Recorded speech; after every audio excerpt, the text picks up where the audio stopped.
All right, folks, thanks for joining us again. We're going to wrap up the Phase 1 discussions and then move on to Phase 2 and hand it over to Megan. Thanks all for joining us again. We should be able to wrap up this Phase 1 information relatively quickly, and then I'll pass it over to Elliot to discuss Phase 2. So we got through all the major design features, and these last couple of slides here are other items that we know will need to move to 15-minute granularity, but were not necessarily covered by one of the other major design features. So the first is the administrative pricing rules. So if the 15-minute market or the real-time dispatch are unable to solve, we have to use a price. So in this case, we use the day-ahead market price, which is currently hourly. We'll revert to using the 15-minute day-ahead price in the future. So in the event of price corrections, make-whole payments will be calculated for every 15 minutes, and we'll note that these only apply to load and hourly block exports because 15-minute exports are eligible for bid cost recovery along with other supply resources and imports. The last bullet on this slide, the 15-minute or the load aggregation point price, it's currently calculated hourly using a weighted average of the 15-minute and the real-time dispatch price based on the load forecast used to clear the relevant market interval in the operating hour. Going forward, we'll use the weighted average of the 15-minute market and the 3 applicable, or corresponding, I should say, real-time dispatch intervals. They're all relatively straightforward. I'll stop for questions at the end. The congestion revenue rights clawback will be evaluated now on a 15-minute interval as opposed to hourly, and will be settled for each 15-minute day-ahead interval.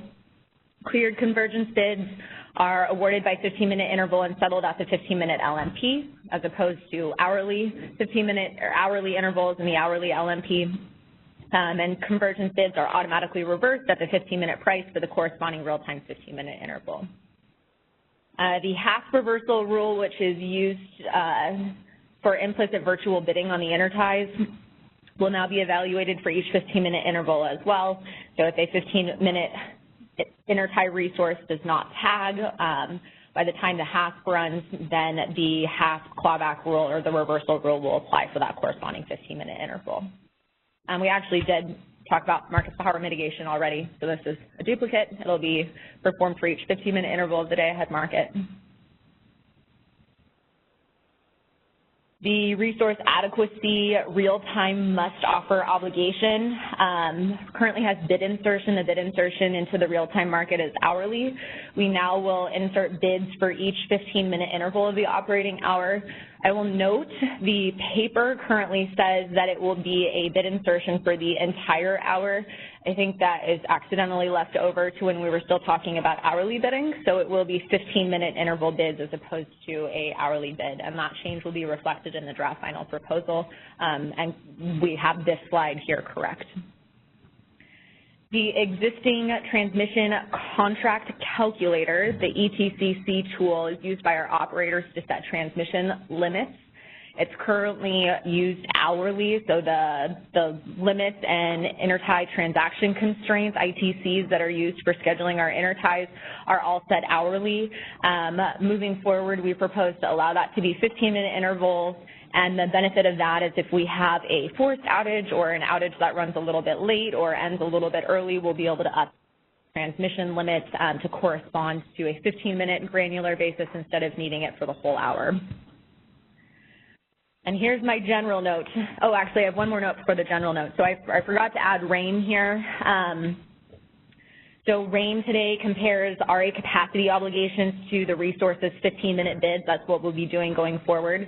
We'll take the average 15-minute availability bid and determine a single monthly percentage. And in general, any of the RAIN rules that are used for settlement assessments will need to occur on a 15-minute granularity. That's in the paper, but I accidentally left it off the presentation. So in general, the general note is that any rule we have right now that's hourly in the day-ahead market will need to move to 15-minute granularity. We've identified a handful of items today that I've been tracking that we'll be sure to address in the draft final proposal, but if there are any outstanding items that we need to change from hourly to 15-minute, please either contact me directly or add those to your stakeholder comments so we can make sure we have a comprehensive draft final proposal for this.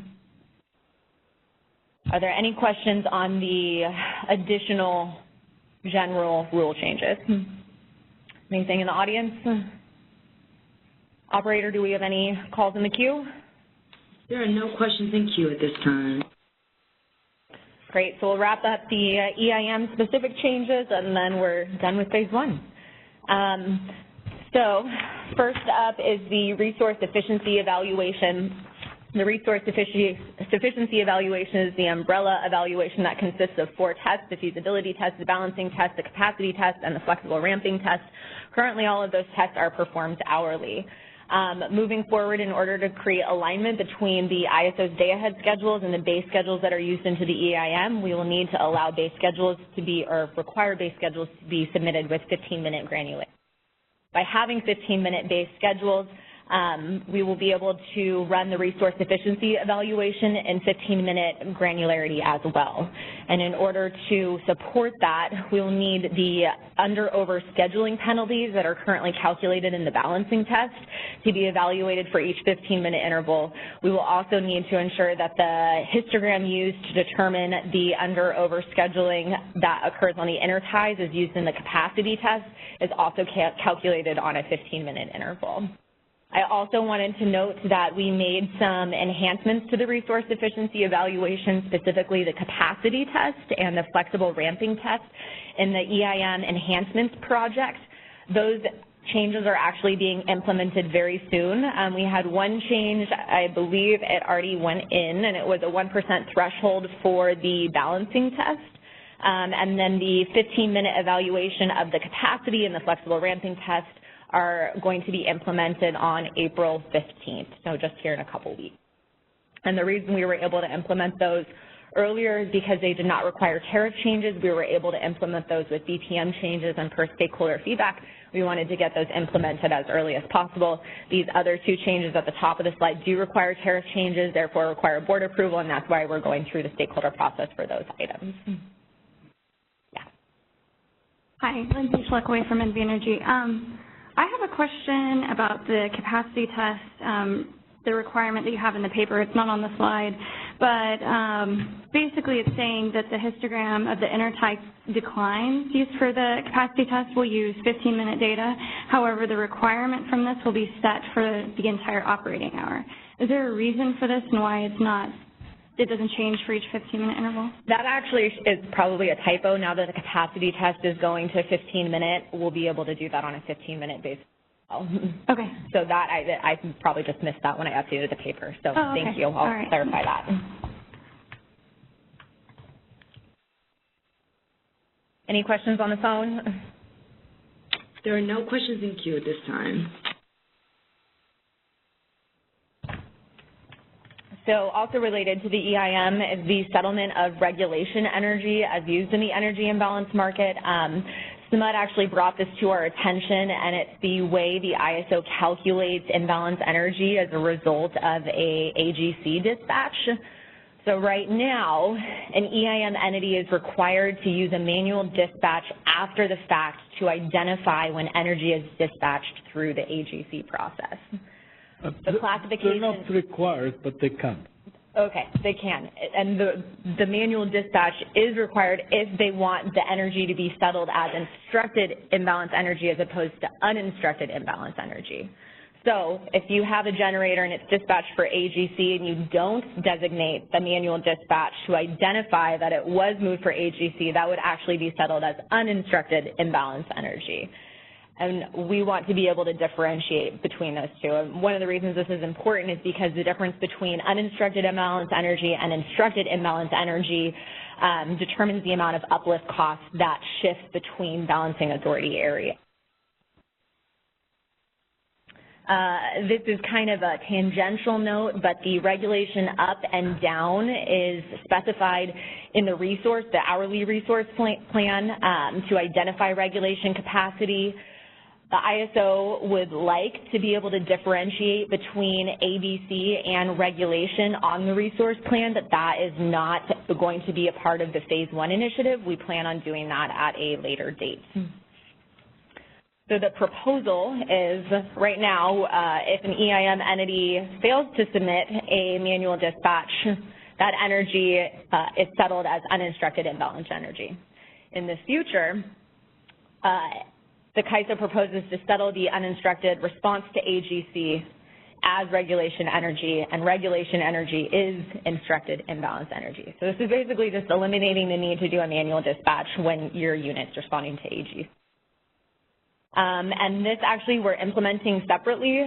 We've identified that this does not need tariff changes, therefore it can also be implemented through the BPM process and will be implemented this fall separately from the DAME Phase 1 proposal, which is being implemented in the fall of 2020. Are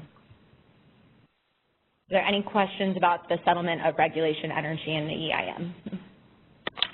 At this moment, there are no questions in queue. Back here, Andrew with SMUD. Go ahead. Just not a direct question on the slides, but thank you for covering this.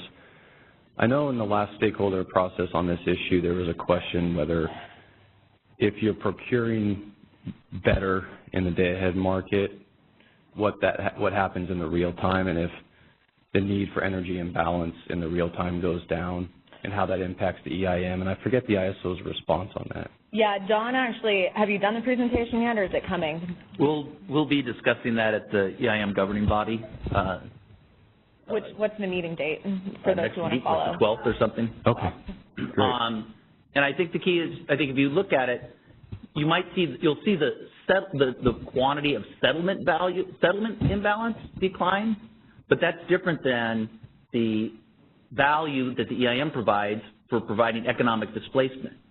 So it doesn't reduce the quantity of opportunities to serve your load at a lower cost or to sell excess generation to another balancing authority area.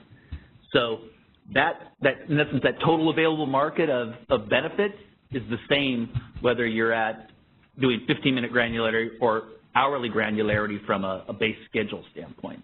Sure. Yeah, that makes sense. So yeah, I'll take a look at your presentation. Thank you. Yeah, I'm glad you brought that up because I know that question has been going around, and Don's got a good presentation. So stay tuned, following up. Clarification, I do not have a presentation. I'm having to sit here all day. I thought you did have a presentation. Okay, I'm assigning more work to Don. I didn't do it. So in summary, 15-minute scheduling, which will be introduced in the fall of 2020 as the Day-Ahead Market Enhancements Phase 1 initiative, will provide significant operational benefits and enables the ISO and the U.S. to integrate more renewable. Specifically, some of the Pacific Northwest hydro resources will be able to now shape with 15-minute granularity, which they can do in the day-ahead time frame, although they are unable to respond to real-time dispatches. This will also help us shape renewable energy, such as solar, in the day-ahead time frame. Our flexible ramping products, which Elliot will discuss here in just a moment, will then be used to address uncertainty that materializes differences between the markets from IFM to FMM, as opposed to granularity differences, which occurs between different. It also allows us to commit resources to more closely match the steep net load, the duck curve, and sharp changes that occur within the hour. We'll note the EIM governing body classification for this is a hybrid non-EIM driven. So what that means is the basis of the proposal is advisory to the EIM governing body. And we'll make a note here that this actually does not follow the strict guidelines that are in the classification document. Really, this is a generally applicable rule to the day-ahead market, and therefore would not require any approval or advisory rule by the EIM governing body. However, this is allowing the foundation for EDAM, the extension of the day-ahead market to the energy imbalance. And for that reason, we believe it's important that the EIM governing body is able to provide an opinion on this early, and that's why we're classifying the entire initiative as advisory. The additional caveat to the advisory opinion is that the 15-minute base scheduling piece is a direct EIM rule and will require a primary approval by the EIM governing body. The 15-minute base scheduling piece is critical to this proposal as a whole. By saying not severable, that means we can't remove the base scheduling piece and still move on with the proposal. They have to go together. So the EIM governing body will have a primary approval over the base scheduling piece. They will then have an advisory role over the rest of the proposal, and at that time we would move forward to the ISO board. If for some reason the EIM governing body does not approve the 15-minute base scheduling piece, we will not move forward to the ISO Board of Governors. If there's any questions about this, please let me know. I'm happy to reach out and explain why we got to this point. Spent many hours with our attorney figuring this out, so I think I got it down now. But please reach out if there's any questions, comments, or concerns about the classification. Finally, I'll hit our schedule, and then I'll wrap up with any outstanding questions. This is our third revised straw proposal, specifically for Phase 1. I mentioned at the beginning of the presentation today that we are going to be requesting comments within the traditional 2-week submission period. They'll ask for comments by March 21st. That gives me a couple weeks to get a draft final proposal published at the beginning of April 9th. We'll have a stakeholder call. I don't anticipate we'll need a meeting, so I'm planning on the April 16th event being a stakeholder call to address the final tweaks and tunes to the proposal and make it in time for the EIM governing body meeting in June and the ISO Board of Governor meeting in July. And again, the implementation for this is fall 2020. That will allow about a year and a half for stakeholders and the ISO to work on getting these changes in place. With that, audience, any questions? Any questions on the phone? Yes. Excellent. Lunch is already setting in. Yes, we do have one question in queue. Oh, we do. Okay, go ahead. Hello, this is Alva at PG&E. I just wanted to raise two concerns with this schedule. So my understanding is at this point that from your own statements, you have not yet confirmed to your own satisfaction that you have a market model that will run in the time frame that you've specified, and that you're going to, you hope to have that confirmed in 1 month. And I'm a little concerned that that may mean, what that means in terms of whether you're talking about a range of cases running or just one that gives you enough satisfaction to.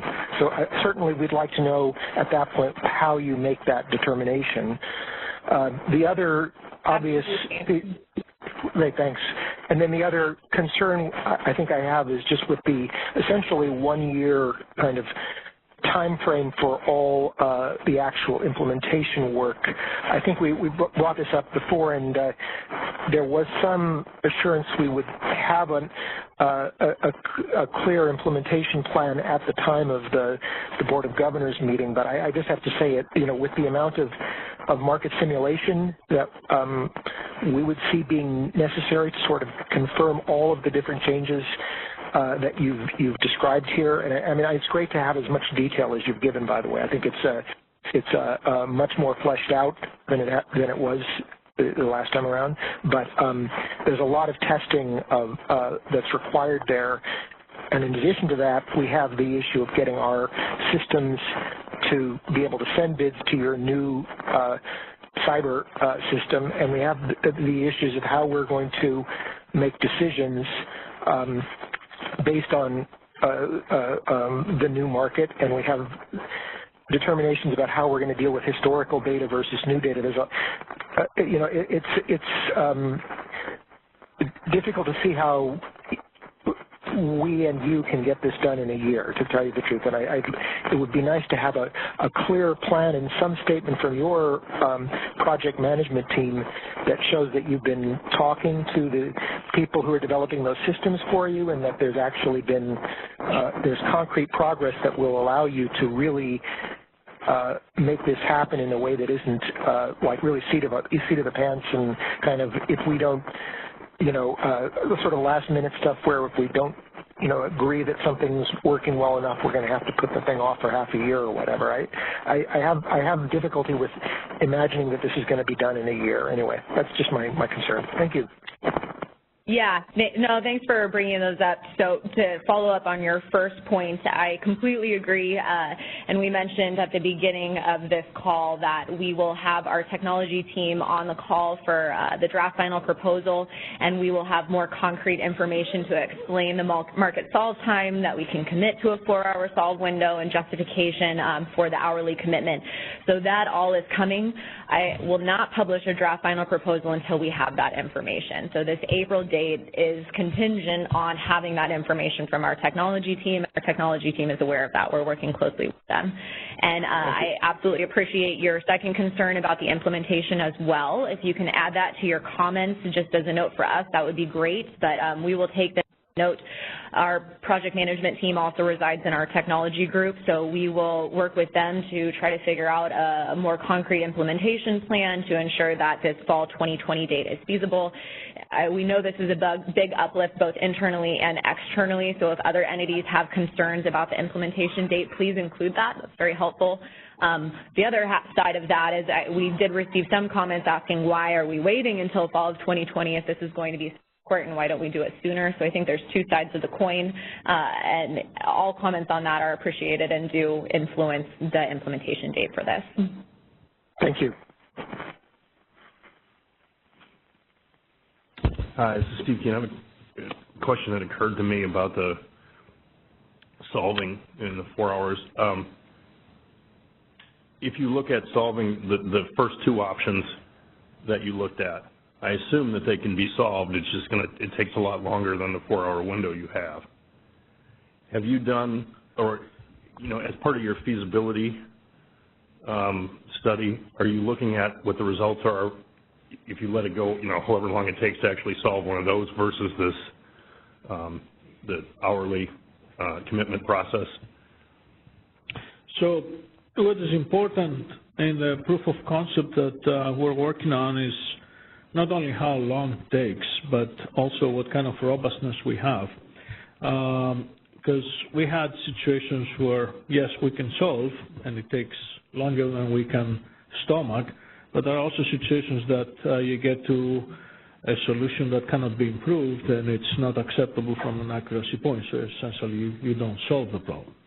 So, yes, we looked at all these options, and the option 3 is what we're focusing right now as being the one that is the best candidate for success in this project. We have abandoned the other two, tried them, and they didn't give us the level of comfort that we were seeking to continue working with those.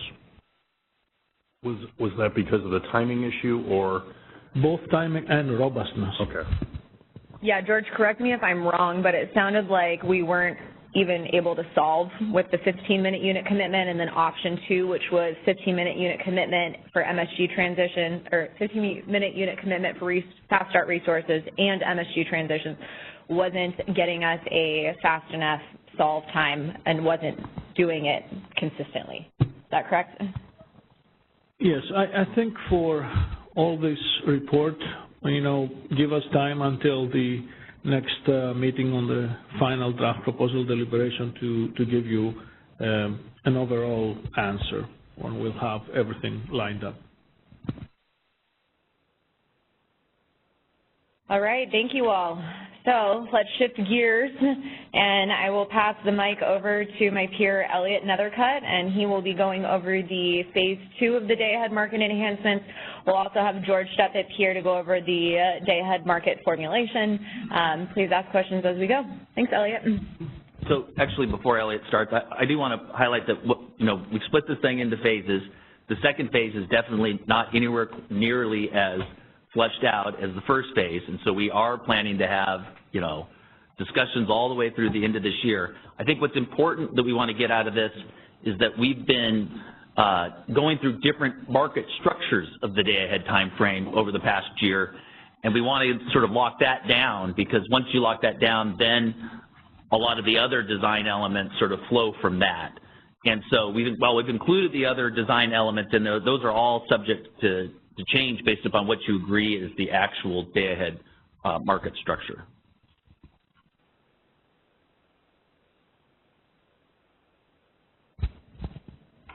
All right, thanks, Don.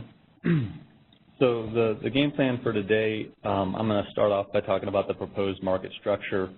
I'll turn it over to George. He's going to get into the day-ahead FRP formulation for the procurement of that new product, and then I'll come back and we'll discuss the FRP design considerations. We're looking for a lot of stakeholder input there, and you know, similar to how Megan sort of set her paper up to align with this presentation, I've tried to do the same. All right, so for phase 2, we're really addressing 2 issues here. The first is uncertainty, and for those of you who aren't familiar, that's basically the changes in net load that occur between the day ahead and the 15-minute market. So we're also looking to find a more efficient way to reoptimize ancillary services with real-time energy. So to address that first issue of uncertainty, we're proposing a modified day-ahead market structure, and this will come with the introduction of a new flexible ramping product. So with this new structure, the integrated forward market will then co-optimize energy, ancillary services, and the new day-ahead flexible ramping product. Additionally, we will discuss system-wide and regional requirements to ensure the day-ahead FRP is deliverable. We're also looking to introduce a reliability and deliverability assessment, which will essentially repurpose the existing RUC process. The new assessment will use the CAISO load forecast as well as outputs from the integrated forward market, and that includes energy schedules and the day-ahead FRP, which was awarded. So when conditions are a little bit tighter, operators can then use this assessment to identify the appropriate resources to be exceptionally dispatched.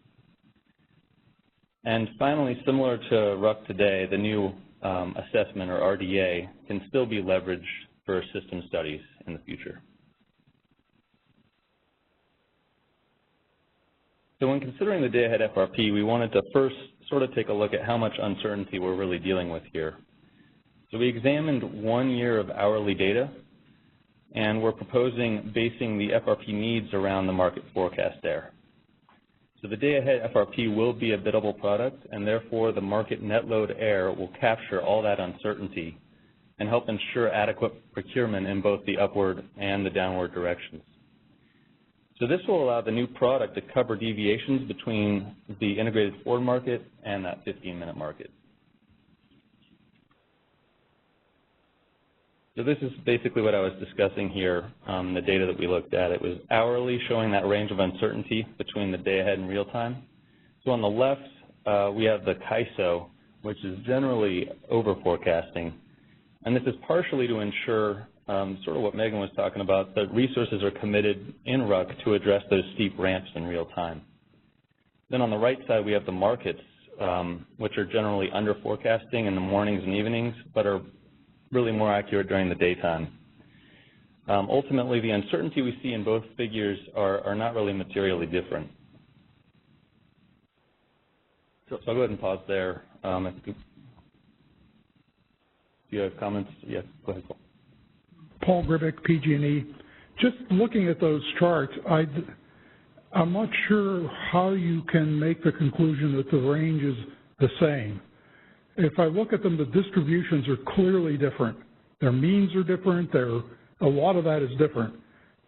So, number one, why are you saying that? I need more than just a couple of bubble charts which show data with clearly different distributions. The second thing I have is just jumping forward. You're saying you're going to base this off of, let's see, differences in either cleared net load in the day ahead and the forecast in 15 minutes, or the forecast net load in day ahead and the forecast in 15 minutes.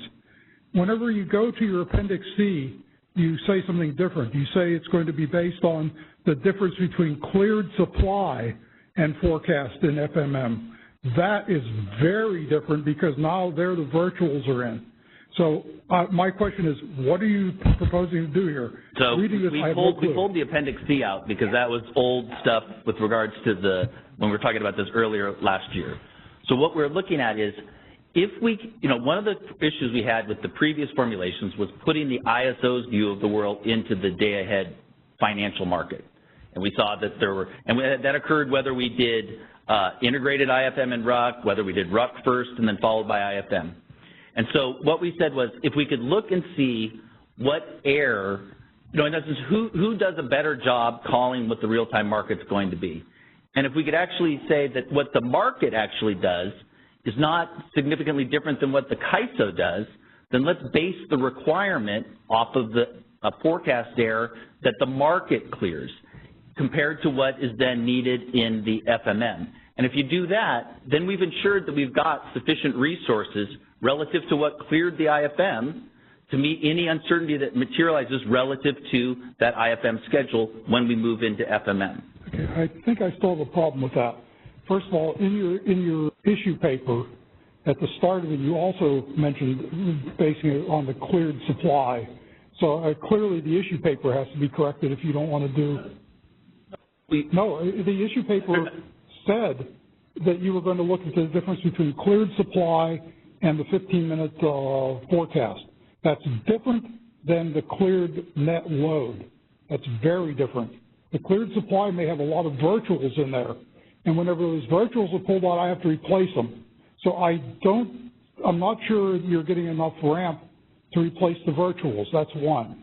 Let me clarify that, because the analysis that we did include the virtuals in there. And so basically another way to say what we compared the cleared physical supply in the day ahead to the IFM net load forecast. That was my original question. I was saying, are you doing the cleared net load or the cleared supply? And you told me the cleared supply was wrong, you're throwing that away. Now you're telling me, no, that's what you're using. So I don't know what you're using. Then I misspoke, because it is, and we highlighted the formulation at the last MSC meeting, and in there we were very clear that we were looking at basically the cleared load minus the cleared net virtual supply, or virtual demand, but in essence, so that you would get to what is the physical supply that cleared. And then you would compare that to, that's what this chart is, then compare that to what cleared physical supply was needed in the FMM.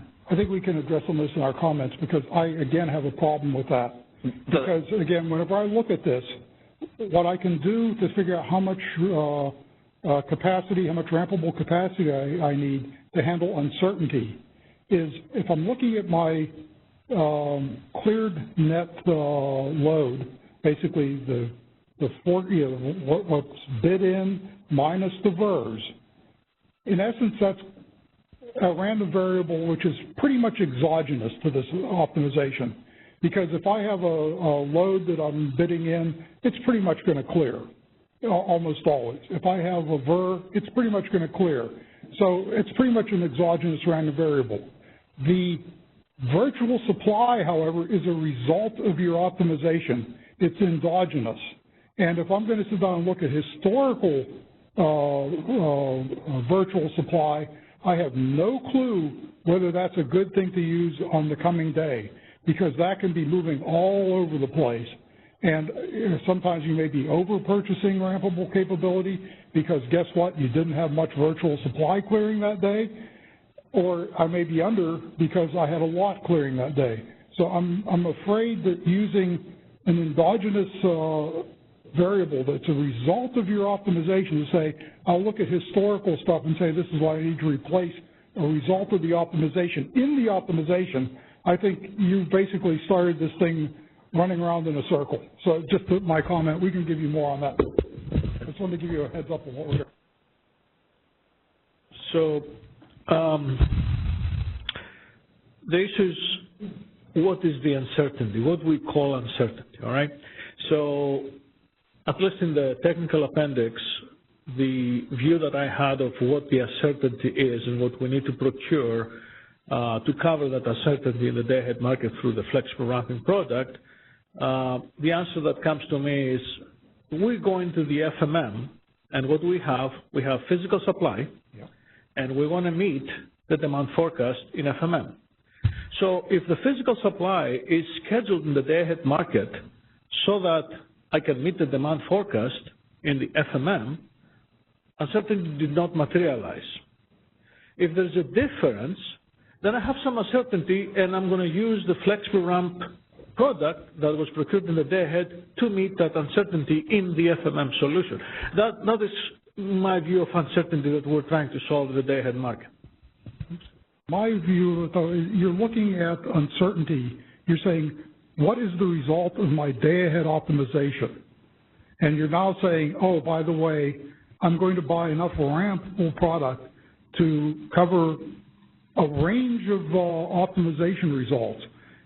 That's not a random variable driving the process. It's something that came out of the process. I think that you are probably evaluating the uncertainty that you're facing by saying, okay, what was the result of the day-ahead optimization over the course of the year? If I'm going into a day where there's no virtual supply bid in, guess what? It's not contributing. Looking at days where a lot of virtual supply cleared to say that's the uncertainty I face is clearly inappropriate. On the flip side, I could have a day where somebody just take it to extremes, bids in a lot of really cheap virtual supply, so it's all virtual supply clears. To now say I'm going to look historically how much virtual supply cleared, I'm underestimating what I need, because it's a result of the optimization. It's not an endogenous or exogenous random variable driving it. It just seems that the random processes you're looking at are not the drivers of the optimization. It's the result of the optimization, and I don't see how you can evaluate that. So I wasn't clear about your statement, Paul. Are you in disagreement with what I said earlier about what I consider uncertainty that we're trying to cover? Because the physical supply that is scheduled in the day-ahead market is also driven by how much virtual schedules clear the day-ahead market. So it actually includes the effect of the virtual schedules. But again, what I was saying, when I read your proposal, you were talking about cleared net load. And that, it's based off of my load bid into the day-ahead market, which is basically a load forecast. I can say, fine, people are going to bid in what they think their load is, and by and large, it'll clear. And the same with VERs. People are going to probably use the ISO's VER forecast. So, and that'll pretty much clear. It's not going to be something which is moving all over the place. It's going to be close to the forecast that's bid in. And I'm saying anything around that, that's probably, I could view that as an exogenous random variable. It's being driven by the outside stuff. The virtuals, however, are not the same. They are the result of the optimization. And they are driven by the exogenous random variables. And I don't see how you can... But we've also seen virtuals, we do see underscheduling of VERs today, and we see virtual supply coming in and filling that gap. Pretty consistently. Yeah, well, I'm saying that I can look at that and say, okay, virtuals in day ahead, what was bid in? I'm short. What's my virtual supply in real time? That's an uncertainty. Somebody's bidding in less. I can look and say, what did they bid in? And if I bid in 500 and really the ISO expects 700 in the day in real time, that's 200 megawatt shortage. Anything bid into day ahead is likely to clear. Anything bid into real time is likely to clear. It's 200 megawatt short. Virtuals are something very different. I'm not sure that you can sit down and say what virtual bid was bid in will clear. That seems like a big stretch. So you're saying that people consistently bid their virtuals, so you can look at what was historically done, and that will give you an idea of what your shortage is? I don't see any data here proving that to me. Well, this is Brad Cooper. Maybe we need to provide some additional data, but what we've seen is that virtuals pretty consistently account for renewables that actually materialize in the real-time market. So we would be overestimating the potential error in what FlexRamp has to cover in terms of supply if we didn't account for the renewables that show up in real time, which were virtuals as a surrogate for that, I guess. Again, I think I need to see more data on this because what I'm given here, first of all, the description in the papers is different from what I'm hearing now, and the bubble charts, that doesn't tell me much of anything. So it's like, if you want me to sit down and feel comfortable with this, I need more. And I was just raising the issues that I'm seeing, the questions I have, and these resulted from what I read. So if you can provide more information to say, here's how the virtuals are actually being bid in and being cleared, and this is, really capturing it, fine. But what's in there now does not do that for me. That's all I wanted to say. Yeah, we can look at providing additional data on that. Okay.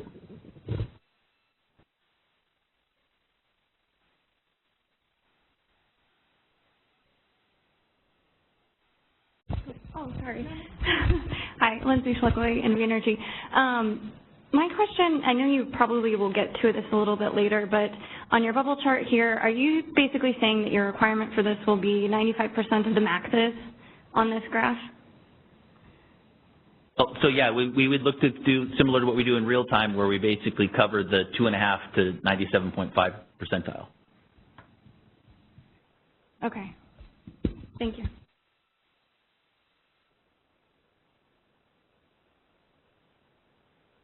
This is Carrie Bentley with Western Power Trading Forum. I had a question on the slide before. I wasn't, maybe even the slide before that. Sorry, I'm not entirely sure what the new vision for the day-ahead market in RUC was. I thought I understood, but then Paul started talking about virtuals, and that made me really confused about whether the need to replace virtual supply is going to be addressed within the flexible ramping product, or whether it's going to be addressed within this new outside the market RUC process.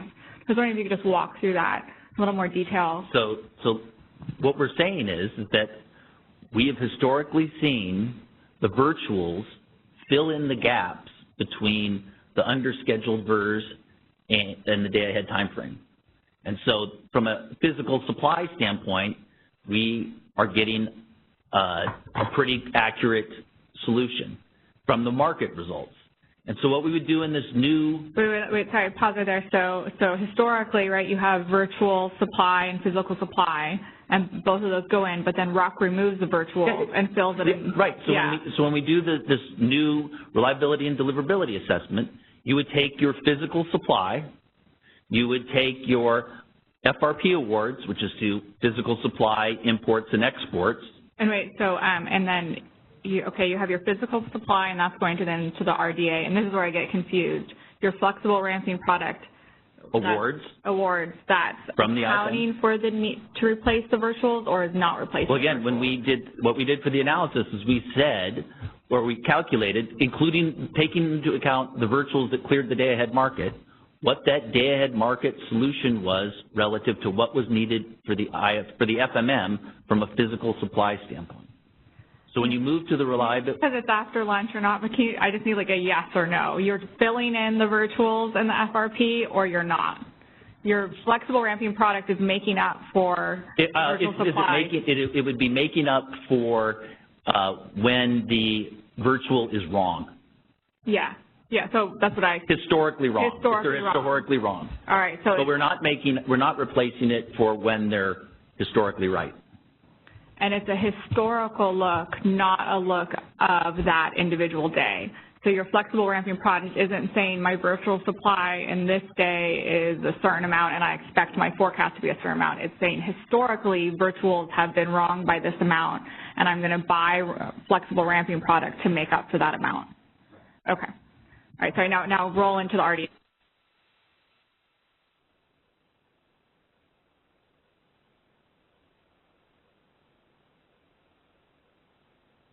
So now you go into the RDA, and you have physical supply, with energy schedules, you have imports and exports, and you have flexible ramping up and flexible ramping down awards. You would then, you could take the CAISO forecast of what we think the load is, and see if we can actually solve and get a solution. We could say, let's solve for CAISO load plus 10%. Can we get a solution? let's do KISO load plus, and assume there was some big outage. Oh, we can we still get a solution? If we did take those results from the IFM and something weird happened or was a very off, the market cleared completely different than what it historically does, then that's where you may need to exceptionally dispatch a resource because when you ran that RDA, you couldn't solve for the scenario you were trying to solve for. Gotcha. So by exceptionally dispatched, that's different, though, than today and giving them a ROC award. You're just putting them on notice that they may be exceptionally dispatched later. So essentially, you're paying today what you would get paid under ROC. Essentially, if historically that's what you would have been paid for, now that's all being paid within the flexible ramping product, and only if things are different compared to historical, that's what it won't necessarily be paid through RDA, but you may get an exceptional dispatch. Yes. Okay. Thank you. Paul, I think that might change some of your concern, right? Yeah. No. I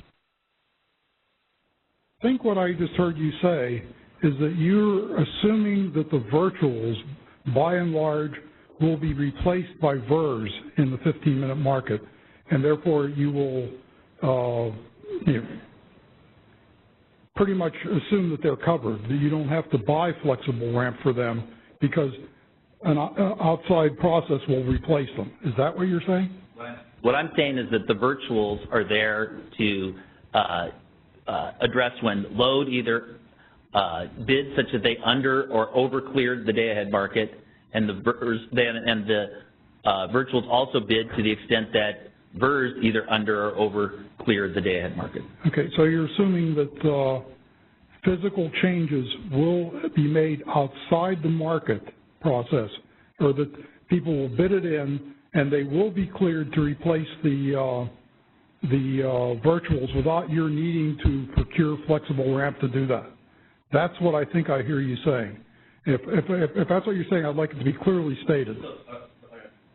So let's say that VERS were underscheduled by 100 megawatts, and we had virtual supply of 100 megawatts, and then what that virtual supply that 100 megawatts of underscheduled VERS showed up in real time, there would be no uncertainty.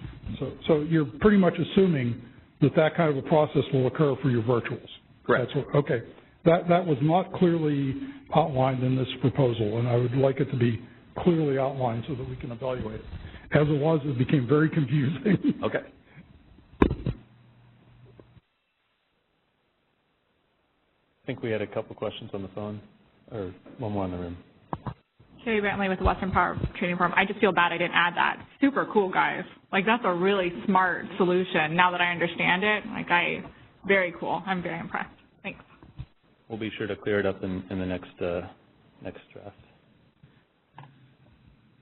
So should we go to the phone?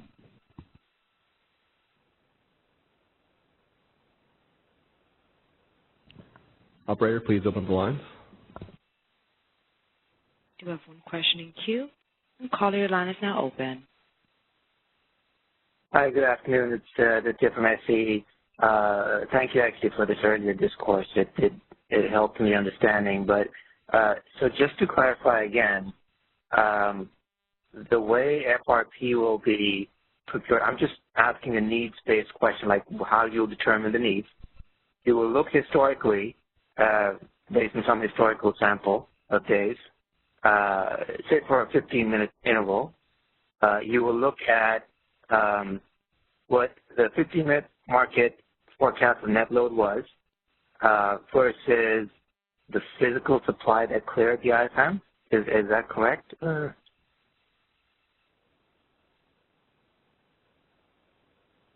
So I think the better way to explain it, given all these questions, is we will, in FMM, we'll have a load forecast, we'll have a VER forecast and all of that, and we'll clear a certain amount of physical supply relative to that, to balance that. You would then compare what you need to do to balance the FMM with the physical supply that you used that cleared the IFM. Okay. So maybe clarify.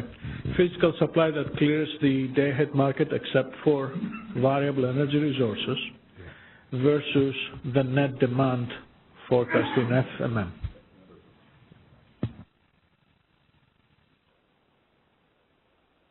Okay. And this would be done, thank you.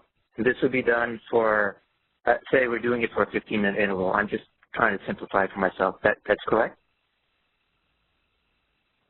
So I think you would, for each 15-minute would be, interval would be an observation of the market error. And then you would take a sample, a certain number of those observations to then come up with the uncertainty around that. Got it. So similar to like real-time FRP, you're looking like 30 days in the past, something like that, right? Right, to basically get a sample set of uncertainty. Okay, thank you. Observation. So you figured out the need based on that. I've got two questions. One is for the final of this. How do you parse out, and actually if you could also explain what is the system FRP versus the sub-regional FRP, how would you parse out that need between those two buckets? And the second one, you'd have to bear with me a bit. I have no idea about how corrective capacity works, but how would that need also be determined for that 15-minute interval?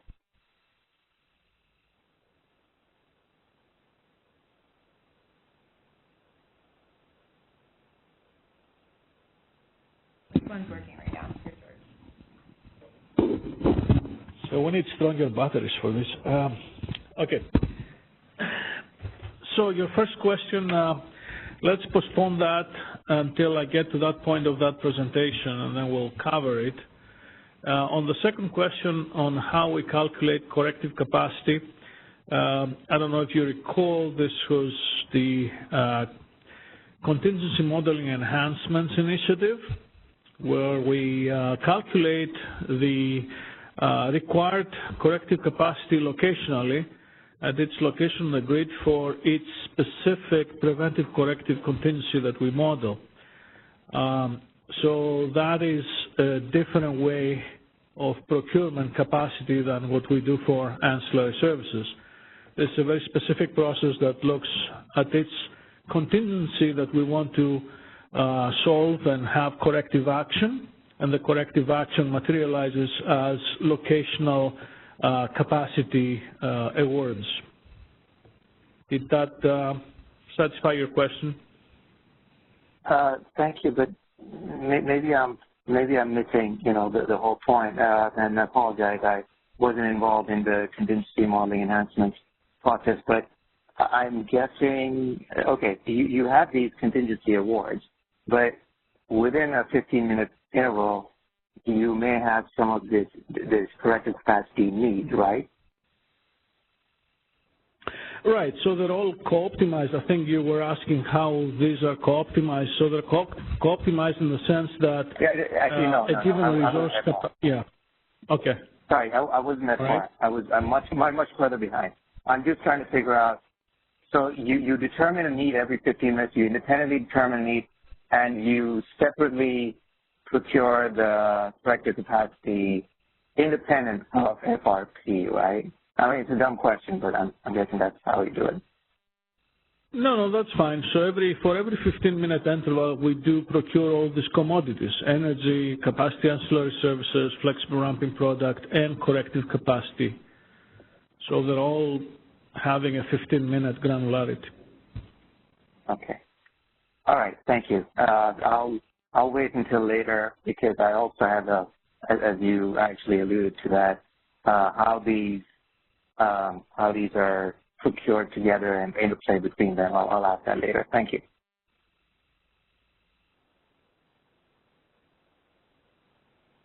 Thank you. And we do have another question in queue. And caller, your line is now open. Hi, this is Gongwei with Beacon South. I have a question on the two charts that you showed. I think it's on page 40. can you explain slowly one more time what are you trying to do on the left one and what are you trying to do on the right one? What the differences are?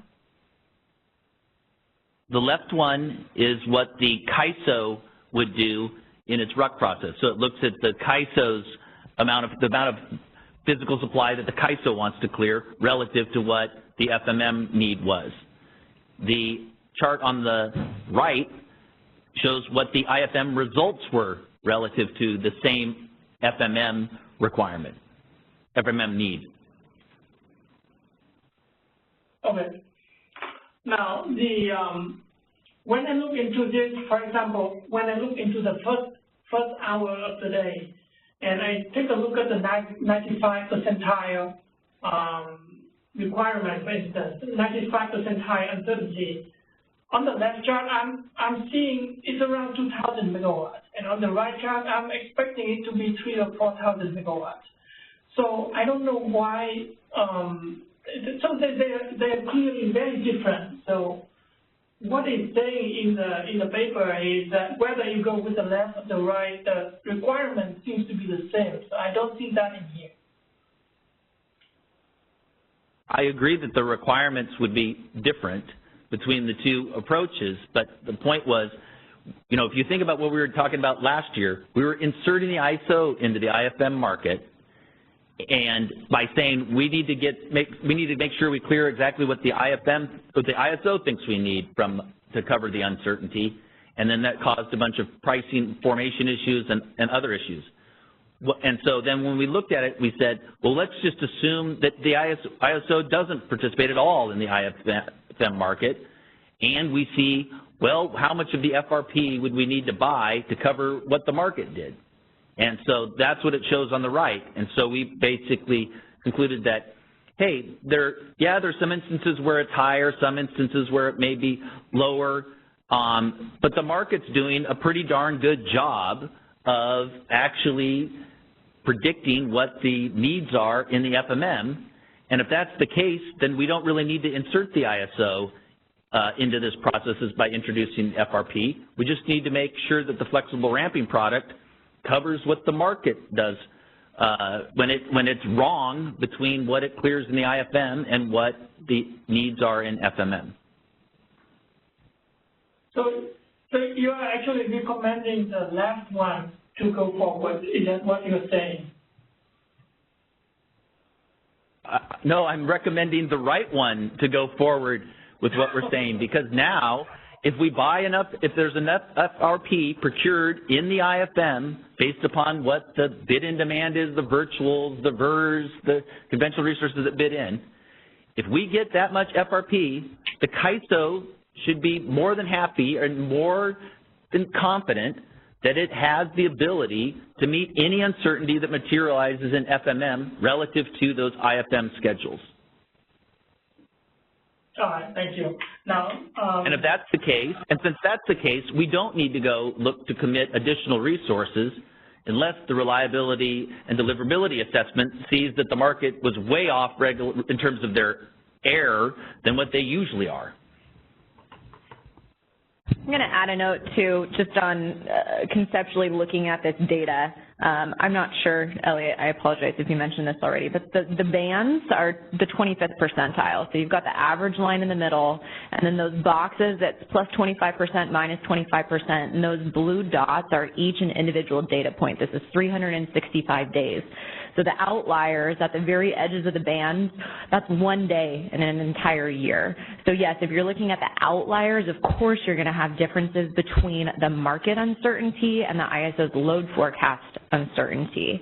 But if you're looking on more of the averages, there are more similarities. And that really is the takeaway here, that on average, there's enough similarities between the uncertainty that the market is predicting and the uncertainty that the ISO's load forecast is predicting, that if you're taking a FRP requirement at the 95th percentile, that you can procure that based on the IFM as opposed to the ISO's load forecast. Thank you, Megan. My next question is on the requirement itself. So last year in June timeframe, the ISO proposed another methodology to capture the uncertainty, and that was a one-time regression, if I remember right, and it has a lot of benefit compared to the historical, percentile approach as you do in the real-time market today, which I think you are trying to extend that to the day-ahead market.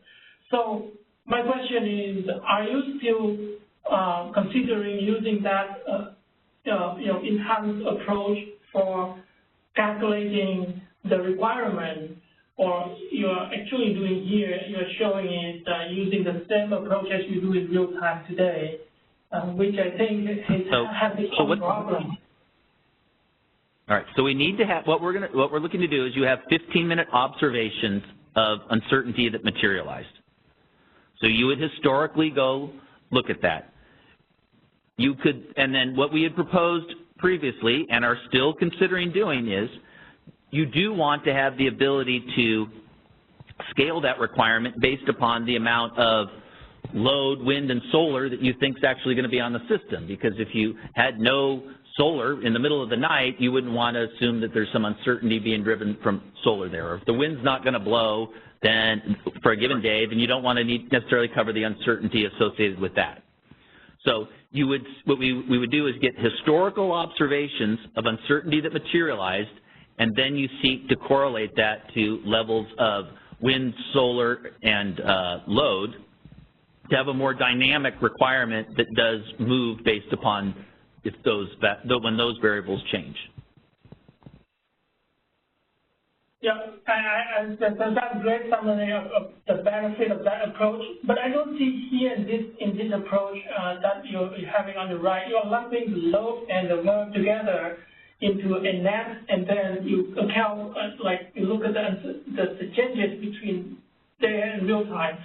I think what should really be done is look at the individual component and see how each of them vary differently, and then you can aggregate them afterward to calculate the total requirement.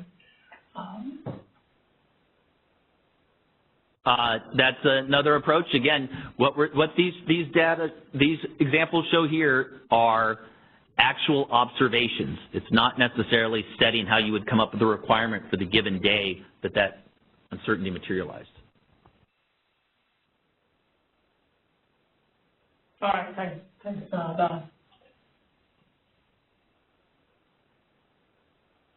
Thank you, and we do have one more question in queue. And caller, your line is now open. Hi, good afternoon. It's Mark Holman with PowerX. Hey, Mark. Hey there. I'm just going to reiterate some of the comments earlier. I think I understand what your proposal is here, and I appreciate the work, but I am really struggling with the concept that's being put forward here from a use of a few different perspectives. One is the use of historic virtuals. I understand the use and support the use of historic data for forecasting load, for forecasting VARs, but using historic data on virtuals to determine your market solution, I think is highly problematic. And just a few comments, and I wanted to see if we can agree on this, that really what you need for upward capacity to protect reliability, whether that's flexible ramping up, RUC, exceptional dispatch, or whatever tool in the toolbox you're using to fill the gap between the physical supply that's cleared in the market and what you feel you need for upward capacity to protect reliability, is really a function of the load forecast, the VAR forecast, and the cleared firm physical supply. So if you have a net load, CAISO has a net load forecast that at, say, a P95 or P97 or P98 level you feel is going to be no higher than 40,000 megawatts, and you clear firm physical supply of 37,000 megawatts, then you need 3,000 megawatts of upward capacity to protect reliability. And I think what I'm struggling with here is that the commingling of virtuals with firm physical supply as well as speculative supply on the interties, and then treating them as fully fungible when really the more firm physical supply you clear, the less upward capacity you have, whereas when you clear more virtuals, you need more upward capacity because you know those are going to go away, I think is a problematic concept to be incorporating in your market. And so I don't see how we can... So Mark, can I ask you a question on that? Yes. So it goes back to the conversation that I had with Carrie. So let's say that the cleared virtuals are 100 megawatts, virtual supply is 100 megawatts, and the VERS scheduled 900 megawatts, and the actual FMM VER forecast was 1,000 megawatts. If we wanted to buy FRP relative to the IFM solution, you don't need to cover any uncertainty because what cleared the day ahead, we don't need any additional physical supply in the day ahead time frame. I understand the ability for errors in VARs that clear the market relative to forecast VARs to offset the fact that a cleared virtual will go away. And I think that's what you're describing there. What I'm objecting to and what I'm struggling with is saying historic patterns of virtuals, we're going to rely on that historic pattern.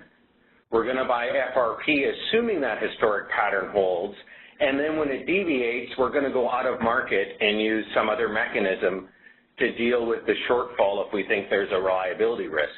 When really I think what your flexible ramping product needs to be is something that is a function of, again, the load forecast with a high degree of confidence, the VAR forecast with a high degree of confidence, and or the net load forecast with a high degree of confidence, and the firm physical supply that clears.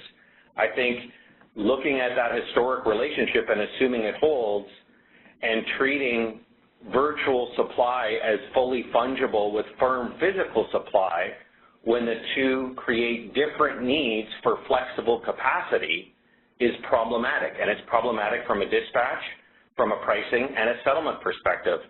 I know that there's been a lot of hard work on this, but this is the third or fourth iteration from the CAISO since the stakeholder process started.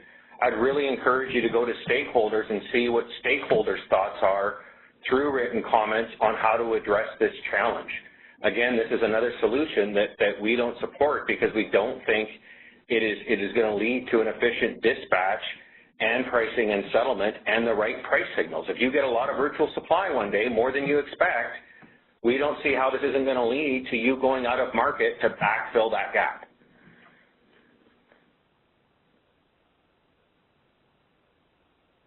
So I do think that if you get the cost allocation right for the FRP, that you're going to have additional incentives for the market not to make those type of mistakes. I think the market... And again, I think... Sorry, John, I understand what you're saying, and I do agree with virtuals clearing against virtual and physical supply for energy, clearing against bid and demand, and I think past proposals were problematic that deviated from that. But let me just give an example. If you clear an extra on a given day, an extra 2,000 megawatts of virtual supply at $29, and you didn't take physical firm supply, let's say on the interties at $30, and now because you took that virtual supply instead of the physical supply because it was $1 cheaper, you go out and you procure upward capacity for $6 either through ROC or through exceptional dispatch, that's an inefficient outcome. And again, I think this is that's one of the hearts of the challenges of this is that the upward capacity you need to protect reliability is a function of load and VAR forecast and cleared physical supply. And at the same time, that cleared physical supply needs to be part of the dispatch solution against bid and demand. And so we have some thoughts on how to achieve this. We really encourage you to go to stakeholders because, again, this is the third or fourth proposal. This is not one that we support at this juncture. I'll pause there. I do have one other comment from a process perspective. So we are having a very open stakeholder process where we're getting feedback on all the various design elements, and we would be more than happy to take other ideas from people. And we have seen in the previous approaches significant problems by putting the ISO into this IFM. And what we think we've done here is we've taken the ISO out of it and let the market, in essence, determine, based on its performance, the amount of uncertainty we need to actually cover through the FRP. And that way, the ISO is completely out of it. When we look at these from an observation standpoint, these are observations of uncertainty. As I said earlier, it's not just the historical observations that we're going to want to look at. You do want to correlate that to what the actual load, wind, and solar are so that you can, on a daily basis, have a requirement that scales on those three variables based upon the historical observations that you've seen of uncertainty that's materialized. Don, can I ask maybe a related question? How is the regulation up quantity determined? Does the market determine that quantity, or is that something that the CAISO determines in terms of how much regulation up, which is another upward flexible capacity? The CAISO determines that requirement based upon several input variables that they put in, and we also have a minimum amount that we usually try to carry as well.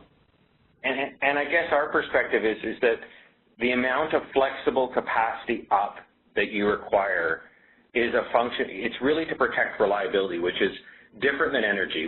Past proposals, we agree with you that were problematic because we believe that both physical, virtual, and speculative energy needs to clear against bid and demand, not a CAISO forecast. But I think when we're talking about flexible capacity up, whether it's regulation up or flexible ramping product, that is a reliability product that you're trying to cover the difference between the physical supply that has cleared the market and what you might need for upward capacity to meet net load with a high degree of confidence. So we see that the flexible ramping product is really a function of those, and that relying on the market to calculate that, and particularly relying on historic patterns of virtuals, is not going to be, A, accurate. It may end up leading to you having to over-procure because in order to protect reliability, and we think there are other approaches to addressing this. I think this is a really big issue because I think this issue does affect dispatch, price formation, and settlement. And with a potential EDAM stakeholder process just around the corner, my process question is really, how does this fit in with that? Is this, as you move through this stakeholder process, if you make certain decisions and move forward with that, for the CAISO BAA, does that become the starting point for an EDAM, or does that get revisited if you launch an EDAM stakeholder process? I'd like to understand a little bit of the dynamics between the proposals and the decisions being made here and what would be considered when we move towards discussing an EDAM if that stakeholder process launches. So Mark, as we've stated since the very beginning of this process, that our expectation was that we would have broad participation by EIM entities because any redesigned day-ahead market would serve as the foundation from which we would build additional functionality to extend that to the day-ahead market to the EIM entities. We've said that from the very, very beginning, and I can see EIM entities in the room, I can hear them on the phone, and they should actively be participating in laying the foundation for what the new day-ahead market is that would then they have access to, assuming the feasibility assessment is positive. Okay, we'll go through the proposal. Hopefully we'll submit comments on it. Like I said, I'm still struggling with this. The piece that I'm struggling with is the use of historic patterns of virtuals to try to determine the flexible ramping up and the fungibility that's occurring, and that the flexible ramping up product quantity and the impacts of that to dispatch pricing and settlement, we don't feel is the best approach. So I think the better, again, if you look at the data that we've got on the screen right now, we're looking at observations of uncertainty. You take those observations of uncertainty based upon the market, and then you use that to then inform the requirement that would be set. It's not dynamically set in the market. It's set prior to the market like AS. You would then use that to set the FRP requirement as a function of what the load, wind, and solar is anticipated to be for that day. And then you set an FRP requirement. The key is you use observations of uncertainty from the IFM to FMM not observations of the ISO's view of the world. And if you use observations of the market and use that to set the requirement, then the CAISO should be comfortable that when the market clears and has FRP up and down, that we can have sufficient bids and dispatch capability to address any uncertainty within those FRP and FRU and FRD awards.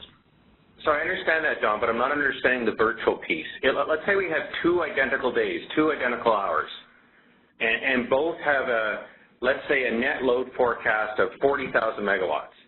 And one day you get 40,000 megawatts of firm physical supply and no net virtuals. And the next day, very same conditions, identical grid conditions, you get 30,000 megawatts of firm physical supply and 10,000 megawatts of virtual supply.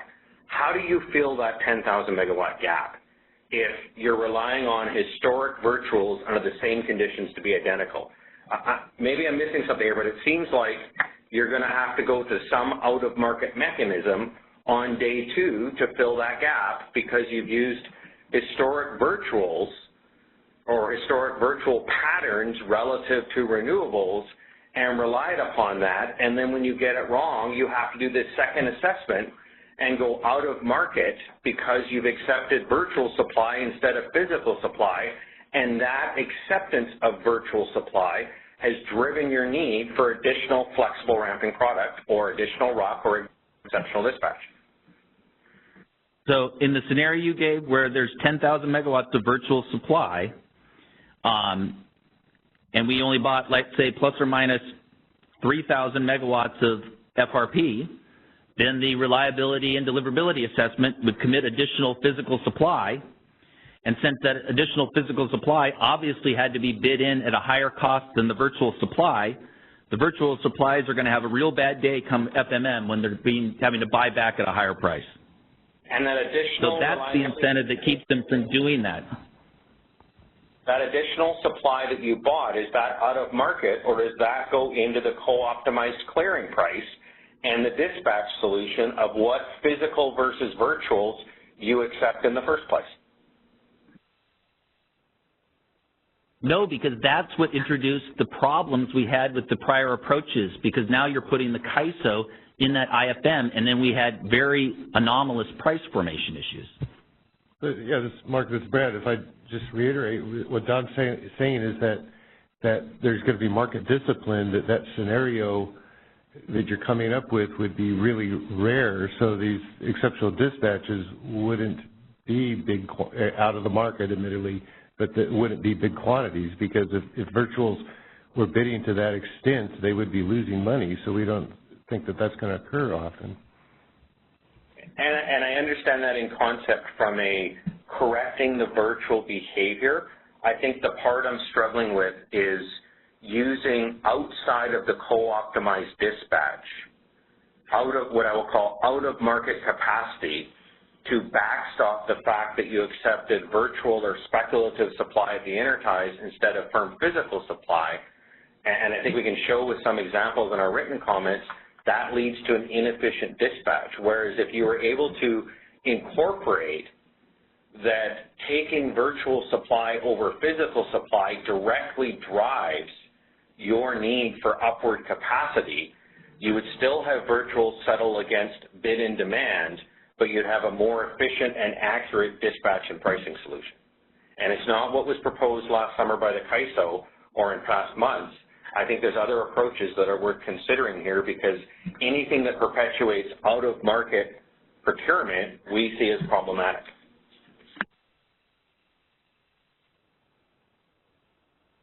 Okay. Thanks very much. I appreciate it.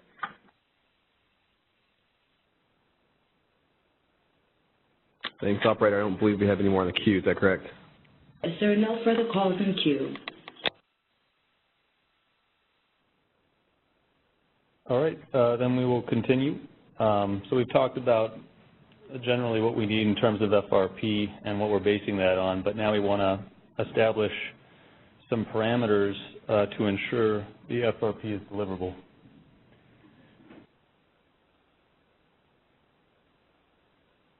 So like the current approach that we use for ancillary services, we can leverage regions and ensure a portion of the total requirement can be allocated across each balancing authority area.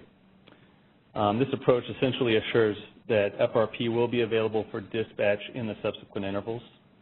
We can also create regional constraints to assure that the day-ahead FRP and AS are deliverable in both the upward and downward directions. So this constraint would also consider the import and export capability for each region.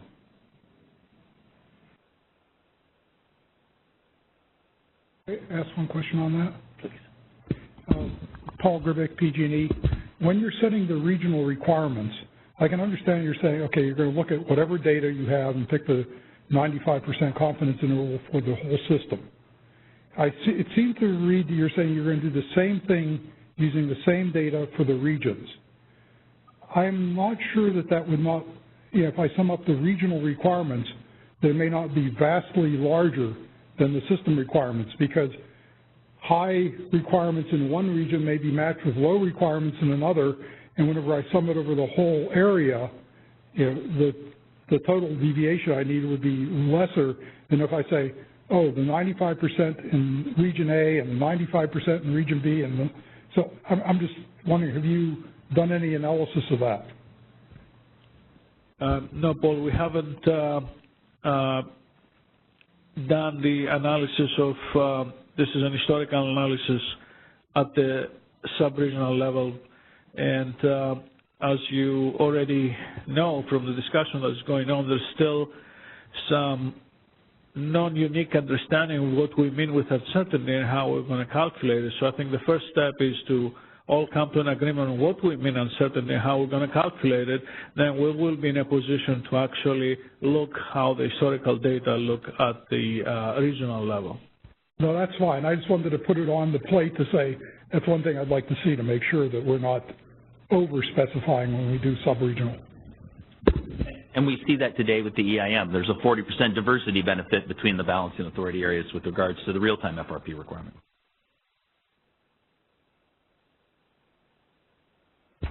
Hi, Lindsay Schluck with NV Energy. I was wondering, for this sub-regional transmission constraint, would you, if this is extended into the EIM with the day-ahead market, would this be sub-regional within the BA, or would this be at the BA level? So a lot of the changes that we're doing for the day-ahead market will have some impact on EIM. As you know, the 15-minute base schedule granularity, the 15-minute bidding.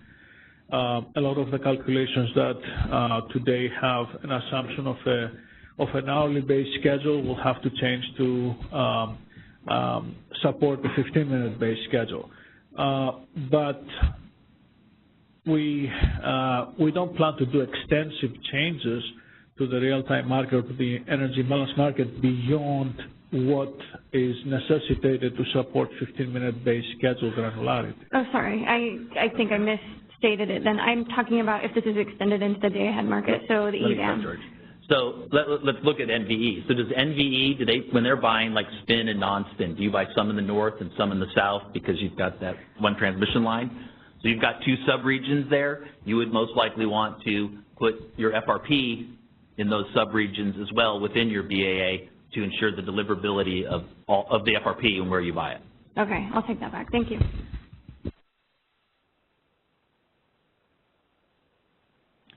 Well, and I would note that if you did do that sub-regional procurement, then you could still have those same enforced. Actually, you wouldn't need them in real time. Yeah, that's what I was trying to be clear about.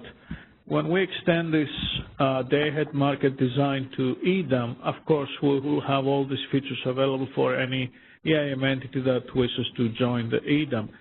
But we were not prepared to make this regional deliverability constraints and this regional procurement of flexible ramp in EIM before we hit EDAM. That would be too much of a change. We want to focus on changing the day-ahead market and only the necessary elements of the energy imbalance market that is required to support the 15-minute base scheduling. We can't go all the way at this point before we go to EDAM.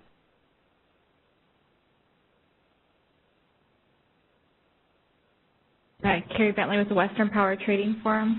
So your plan then is to do regional FRP in the day ahead, but then at the same time you're not going to do that to the real time. So you'll... Right. So for the energy imbalance market, until we go to EDAM, we don't plan to change the way flexible ramp is procured in each EIM balancing authority area. It will be at the EIM balancing authority area level. When we hit EDAM and we have available the infrastructure to support regional procurement and regional constraints, of course, that will be a feature available for every EIM entity that joins the EDAM.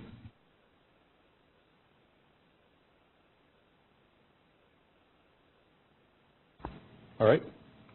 All right, so just to recap, we want the day-ahead FRP formulation and the corresponding procurement to ensure deliverability. So this means the IFM is essentially going to co-optimize energy, AS, and then the new FRP.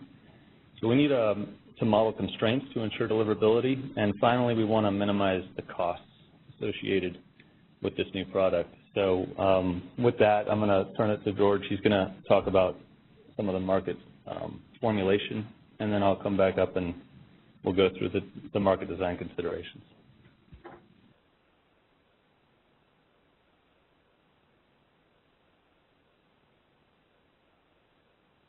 Go ahead, yeah. Carrie Bentley with Western Power Trading Forum. Just following up on that, I thought, so ancillary services are procured zonally. So it was my understanding from the paper and the presentation that FRP would be somewhat zonally as well, but it sounds like no, you're just saying it's by BA across. So FRP, you're not going to have a, you know, north of path 26, south of path 26, any sort of constraints. Okay, so this is what we're going to cover here now. Okay, we're going to discuss how we propose to procure flexible ramping product in the day-ahead market for the ISO, balancing authority area. When we go to EDAM, this will become an available feature for every EIM entity. We don't plan at this point until EDAM becomes deployed to move on into EIM and procure flexible ramp products for EIM balancing authority areas at the lower regional level than what is today the BAA level. This will become a feature with EDAM. Can you just pretend for a second EIM doesn't exist? And I'm just asking about zonally. AS, you procure zonally, okay. Even for ancillary services. Yeah. For ancillary services, there's not even an issue with the EIM because procuring ancillary services is out of scope of EIM. We only procure ancillary services in real time for the ISO balancing authority area, so there's not an issue. We do have regional procurement of ancillary services for the ISO balancing authority area, both in the day-ahead market and in the real-time market. We will continue doing that, and possibly we may have more granular reasons because we are concerned about the deliverability of ancillary services. So that will be valid both for day-ahead and real-time market for the ISO balancing authority area. So let me try one more time. So it says in here that you're going to procure FRP the same as you're procuring AS. So I'm wondering, are you going to procure, you use the word regionally, I use the word regionally, okay. Are you going to procure FRP regionally? Yes. So this is what I'm going to present here. It is, I can say, a hybrid procurement because it has regional constraints and a system constraint for procuring flexible ramp. So it's just not just a simple system-wide flexible ramp procurement because we're concerned about having distribution of the flexible ramp awards also regionally to meet regional requirements. What we come up is with a proposal that balances those two. And I will explain how it is different than the current system of regional procurement of ancillary services. There's a subtle difference there.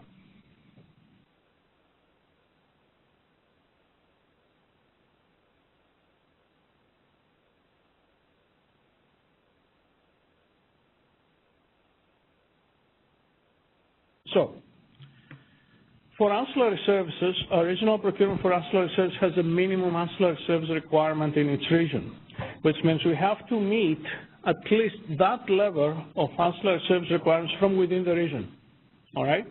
And then procuring in the region, we can also meet system requirements, okay? So we have different constraints at the system level for the system requirement and different constraints for each region for ancillary service to meet the minimum ancillary service requirement. For flexible ramp, we want to have a more flexible procurement.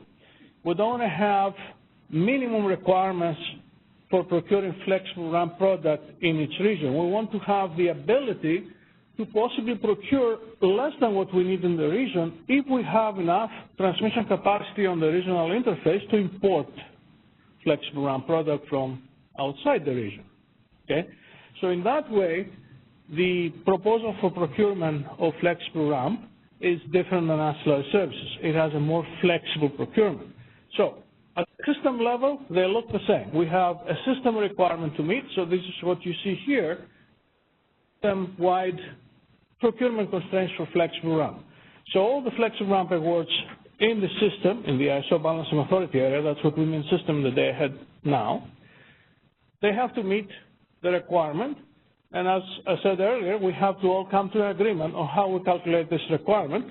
And I agree with the statements that PowerX made earlier. We want this to be done through the market, through the procurement of the flexible ramp procurement. We don't want any backstop capacity to be procured outside the market.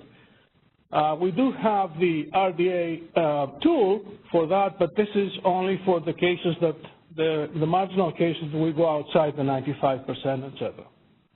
So our objective is to procure this within its market as flexible ramp product and co-optimize with every other commodity.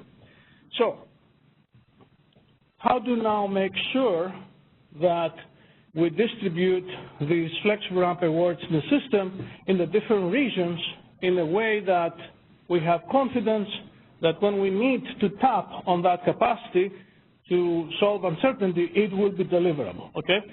So here we introduce a new constraint in the day-ahead market formulation. We call these regional deliverability constraints, and I understand the formula looks complicated, so I'm trying to explain in words. All this does is reserves transmission capacity on the regional transmission interface so that you can accommodate imports and exports into the region or out of the region of energy and flexible ramp to satisfy requirements in the region or excess procurement above the requirements in the region. So we can walk through this. The first term here, there are two constraints. One is capacity reservation in the export direction. So NEL is the export limit, and we're using the N-1 simultaneous power transfer capability limit for the region in the export direction for that. And the second constraint is transmission capacity reservation in the import direction. So for the export direction, we want to reserve transmission capacity for any energy exports from the region, plus any flexible ramp up exports. So you can see if we procure within the region more flexible ramp than the requirement for the region, we want to have the ability to export that flexible ramp outside the region, so we have to reserve transmission capacity for it. And the third term is flexible ramp down imports into the region. Flexible ramp down works in the other direction, so to import flexible ramp down, we have to reserve export transmission capacity. So that third term says that if I procure flexible ramp down in the region less than the requirement, that difference has to be able to be imported, and for that I need to reserve export transmission capacity from the region. In the paper for the technical appendix, there is also another term there for ancillary services, which I wanted to simplify here and I didn't include it, but the same thing goes for ancillary services in the export direction. We don't have any requirements to reserve for importing ancillary services because, as I said, for ancillary services, we do have a minimum requirement and a specific constraint to meet the ancillary services in the region from within, but we want to have a limit if we procure more ancillary services that we are able to export them outside of the region. So there's another term here for the export of ancillary services that I didn't include. We want to focus here on energy and flexible ramp to understand how this works. So in a similar manner, the other constraint reserves transmission capability in the import direction for energy imports into the region, flexible ramp down exports that they need to be reserved in the import direction because it's flexible ramp down, and flexible ramp up imports. That's the third term. Now, this looks complicated because of all these positive difference functions, that we make sure that we don't allow negative terms in here. Why? This is important because we have to make sure that the transmission capacity that we reserve, we can have energy net on that transmission capacity, but we can't allow capacity netting. In other words, exports can provide transmission capability for imports, but capacity cannot provide transmission capability for capacity in the other direction or for capacity for other products. So that's why we have to separate this in terms and make sure that you don't have negative terms creating additional transmission capability that can be used by other products. Okay? Now let me ask for questions here. Paul? No. Paul Grivick, PG&E. As far as it goes, I understand what you're doing, but I think you may be over-constraining it. Take a look at your first constraint. You're assuming that you may have to meet the entire flexible ramp-up requirement in a region, and also have to meet simultaneously, to actually deploy to meet the flexible ramp-down requirement in the region at the same time. If I need to deploy flexible ramp-up in a region, I probably do not have to deploy to meet flexible ramp-down at the same time. I think that those are disjoint. I might deploy to meet flexible ramp-up, in which case I would have a constraint based on the first two terms in the first inequality, and flexible ramp-up, or I may have to meet flexible ramp-down, in which case it would be the first and third terms in the inequality. I think it splits into two. We could talk about that, but I just think this might be over-constraining. So you're saying that reserving transmission capacity for exporting flexible ramp up, the same transmission capacity could be used for importing flexible ramp down. Because they're not going to be required at the same instant. Yeah, they're not going to be coincident. I think that that's probably the most likely case. So my feeling is why over-constrain it? So yes, so we're definitely going to look into that, and also in the other comment you made earlier that the flexible ramp requirements for a region may be quite large if there is something especially driving the uncertainty in that region. We definitely don't want to have more than the system requirement. So we're going to look into that. Any other questions? Just so you know, I'm not looking for the complete design at this stage. I just wanted to raise a couple questions I had. Yes, and you know, we were concerned not to have transmission capacity that's reserved for a product being used to accommodate the product in the opposite direction. But if these products cannot be delivered coincidentally, then we can share the capacity for them, which will allow for more efficient use of the available transmission capacity here. So we'll look into that.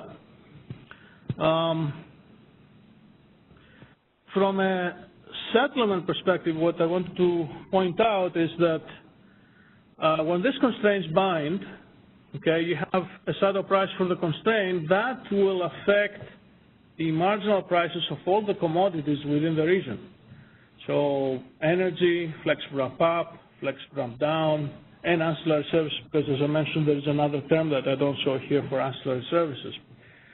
So the concept of having a regional marginal price that we have today for ancillary services, something similar will happen also here with the flexible ramp procurement because of these constraints.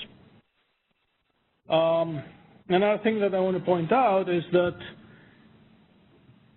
conceptually, we can use the same procurement mechanism also for ancillary services.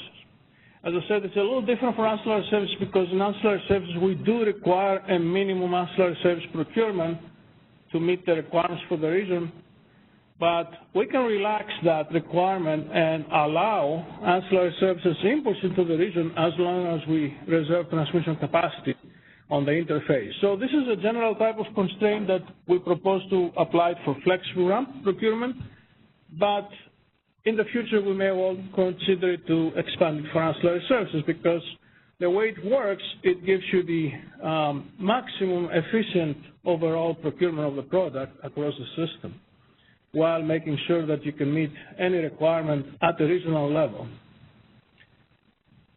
And going into EDAM, what I want to point out here is that this is a constraint that applies very well in EDAM as well because the region can be a balancing authority area. And if you look at the first term here that is the energy production and load from physical resources and virtual resources, I use the subscript J for virtual resources, minus loss, this is your power balance constraint at the BA level if we're talking about the BA region, and that term is really your net transfer. So that same constraint can apply in EDAM at the BA level as a region, with the transfer being the first term. Let me see if you have any questions on this.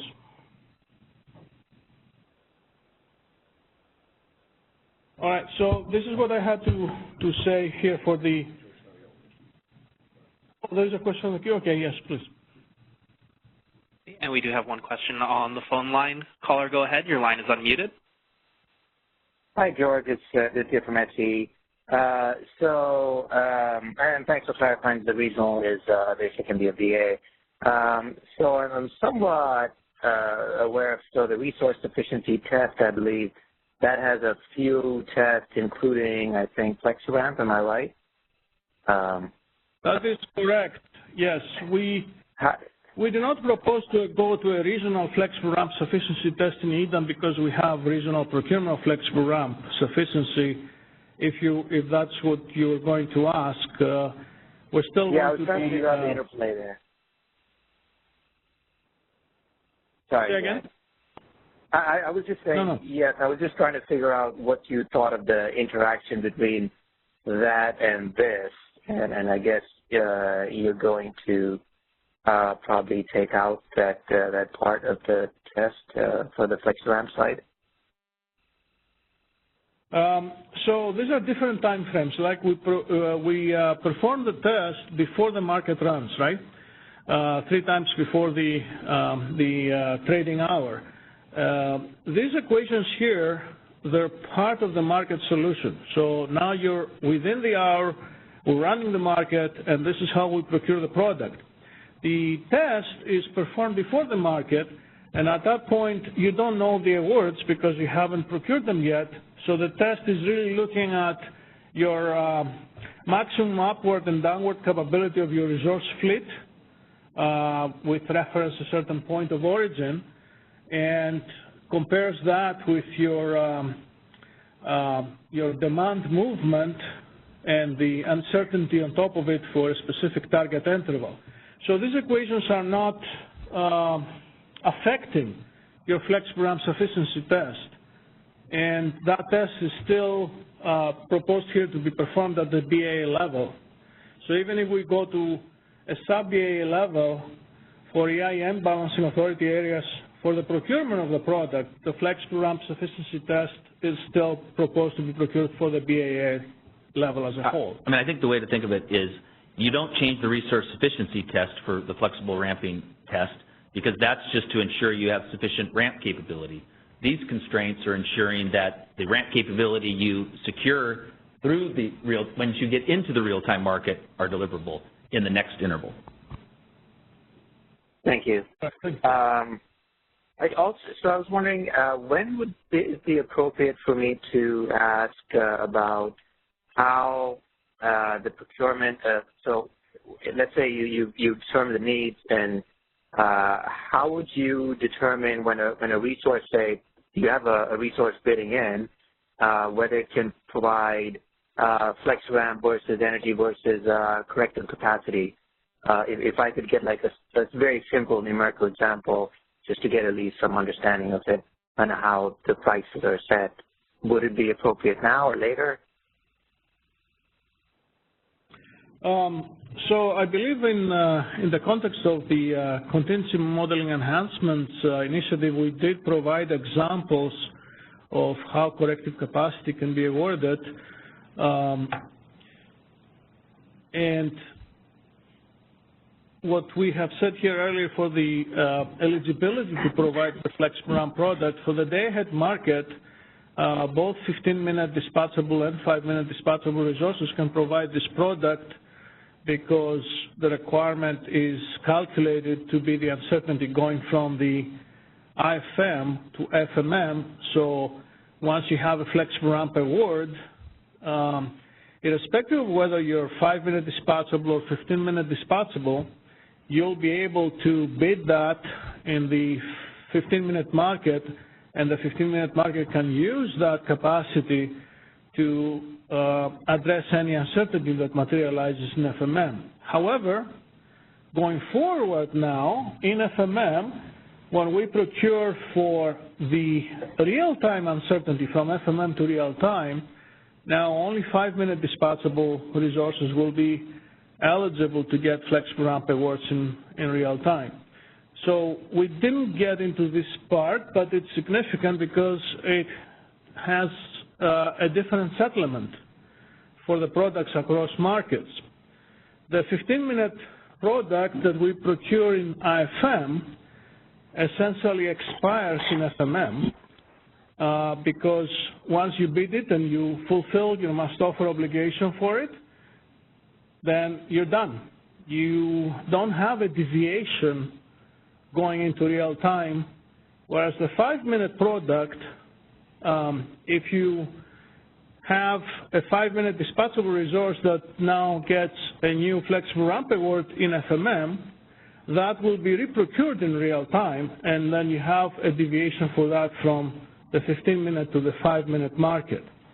So because of the way that we structure the uncertainty in the procurement between the day ahead and real time, there is this difference that, as Don mentioned, as we solidifying the structure of the day ahead market, we will start going down into discussing these details and ironing them out. Unfortunately, it's not easy to provide examples that show the co-optimization of products, but the concept is that if you have a certain capacity that is made available to the market for a resource, then out of all the commodities that this resource is eligible to get awards, then the optimization co-optimizes the use of that capacity, and the outcome is an optimal outcome where part of that capacity is used as energy, part as capacity ancillary services, and part as flexible ramp product, and there could be also a portion of that capacity that is awarded corrective capacity for a particular preventive corrective contingency. So in that sense, we say that because we solve all of this together in one market optimization, all these products are co-optimized, so we get the best overall outcome. But it's difficult to show this. It's difficult to show this with an example that has all these commodities across time. Thank you, George. On that numerical example, let me be a little bit more clear. So a few iterations ago, I don't know how many, there was an Excel solver spreadsheet presented which showed very simply how capacity and energy would interact. And at that point, it was just it's called the imbalance reserve product, whatever. But it was just simply showing how capacity and energy would interact. That was a helpful way of showing numerical examples. My ask also concerning corrective capacity was you did include that in the issue paper. There was some discussion which was above my head about how to form default capacity bids. I didn't want to go too much in detail of that, but I didn't think it was appropriate to use your production cost as opposed to actually capital cost to form a capacity bid, but I won't go further into that. But because that was brought up in the issue paper, and because of the fact that you are including corrective capacity discussion in here, at least including myself, that there may be others who aren't familiar with the corrective capacity, the contingency modeling enhancements process, and it would be beneficial to consider, to at least explain how that would interact. And at minimum, we would also need that as an understanding just to see, especially since you are proposing it with this, just to see how these different products interact, to get a better understanding of what capacity energy interplay we're having here.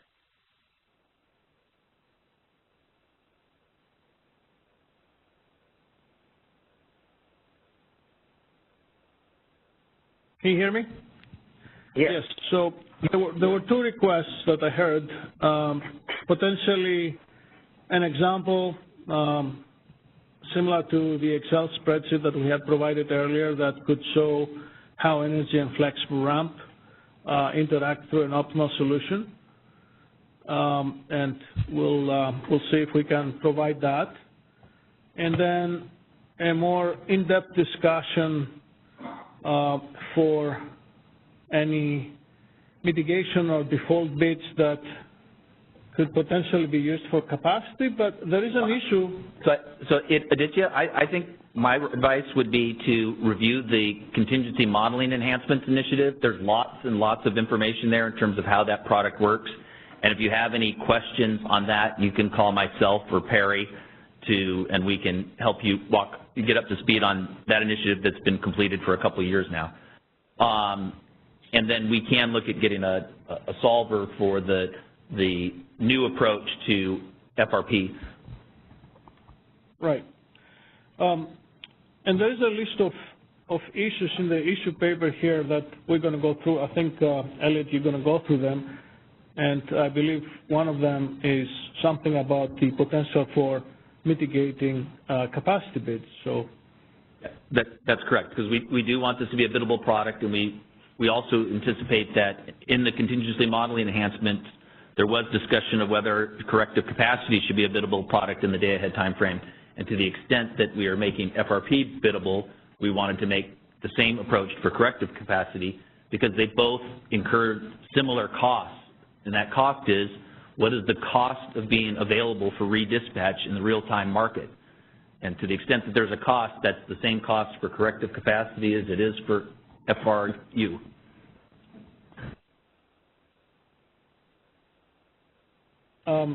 Any more questions on this? Yes, Barry. Hey, this is Perry, ISO. I just wanted to circle back to this slide. So on the bottom, you mentioned, you said that the attachment shows that this accounts for the movement also of AS across the interties. For the purpose of the procurement of the FRP and FRU, I just wanted to, based on what Paul was saying about how it could be more constrained, if you said you could extend this further and say, hey, let's use a similar formulation for procuring AS in the first place. If we do that, I just wanted to, based on what Paul's saying on it being too constrained, I just wanted to point out that we would try to consider the NEL and NIL would, I think for AS purposes, be at like an N-0 emergency rating on the line because we aren't actually losing any lines of the interface for an AS type event. So it actually kind of doubles, I think would double the constraint if we wanted to go that. cetera. It's something that we can definitely talk about in the future. As I said, right now we do not propose as part of this initiative to change the procurement of ancillary services. Yes, they will be constrained by this regional deliverability constraints, the term here that addresses ancillary services exports from the region. But we're not going to change the nature of how we procure them. If in the future that becomes an enhancement that we're going to consider, then we'll come back to this constraint and talk more about it. Right. So I just point out that the attachment makes sense to account for the movement of AS across these interfaces. And these interfaces for this purpose are N-1 normal rating on the interface. If you go further, then that's a whole different equation, I think. Are there any more questions on these deliverability constraints? We do have a question over the phone line. Caller, go ahead. Your line is unmuted. Hi, George. This is Cromwell again. I have a question. Let's say for the first constraint, and the last term in the first constraint, I was wondering if you have the sign megawatt, because if you are exporting, right, if this is exporting constraint, and if you are exporting, let's say 200 megawatt, that's flexible ramp down, it means that the results have to provide more than the requirement. But if you do the calculation as it is, it will become zero, because that 200 megawatt is not negative. So you take the zero and the max of negative 200 is zero. So it doesn't account for Yeah, so for flexible ramp down, that third term is the flexible ramp down import.